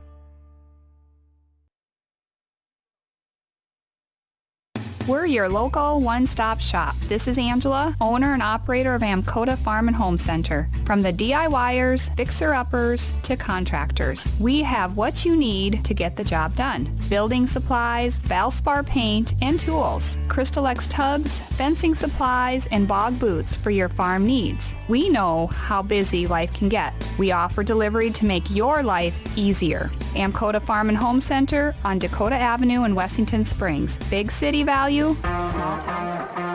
Back here on Live Ticket TV, fans, if you're tuning in for the Alexandria Platte game, we're going to get to that one coming up here in just a little bit on Live Ticket TV. As we head to the top of the 9th, the Hartford Humboldt Wood Ducks lead it over the Elk Point Colt 45s 8-5. We saw at one point the Colt 45s take a lead of 4-3 before in the bottom of the 6th, the Wood Ducks scored 5 runs, making it 8-4. Now we did see 1 run in the top of the 8th from the Colt 45s. They're going to need 3. And Tyler, we were just talking. Clint Denboer stays out there yet for the Wood Ducks. Maybe a little surprised that Denboer is still out there. A little surprised, but like we've been saying, if you got a hot hand, you ride it. He's been pitching really efficient. He's been getting up in the count early. Hasn't been walking a lot. Hasn't been giving up a lot of hits or runs. So you stay with him and hope you can just use this inning eater to finish the game. And he will get the first strikeout of the 9th on Duncan. That's his 3rd of the game. And 3 pitches for him to do it in as well. So already a quick out number 1. Now, Elk Point Colt 45s, they're in a really bad spot, if you will, because this has not been the strength of their bats so far tonight. You got the 7-8 batters coming up, potentially 7-8. You got Jay Toller. He's been making good contact with the ball, but just right to the defenders, right to the fielders. They need to find a gap and get some runners on because they are down to their 2 last outs. Yeah, and Toller will watch strike 1 go by. 1-1 count now to Toller. As you mentioned, 0-4 for Toller here in the ballgame. So again, that second game between Alexandria and Platte coming up about 25 minutes or so after the conclusion of this game. So maybe looking right around a start time of 8:35, maybe even 8:45 that we'll see. So, if you will, an hour behind schedule. Which is normal in baseball. Oh, absolutely. This one outside. Just a bit outside. Now, we were seeing the Wood Ducks warming somebody up to start this inning. They are no longer warming up anybody I think they're just going to ride Dunbar and just say, take us home. unless something starts going crazy. Oh, and Toller comes through with his first hit of the game, a ground ball to the left field. And you feel as though anyone who was warming up in the bullpen as well is ready to come in. Yes. The arm is warm enough, so we don't need to do any more of it.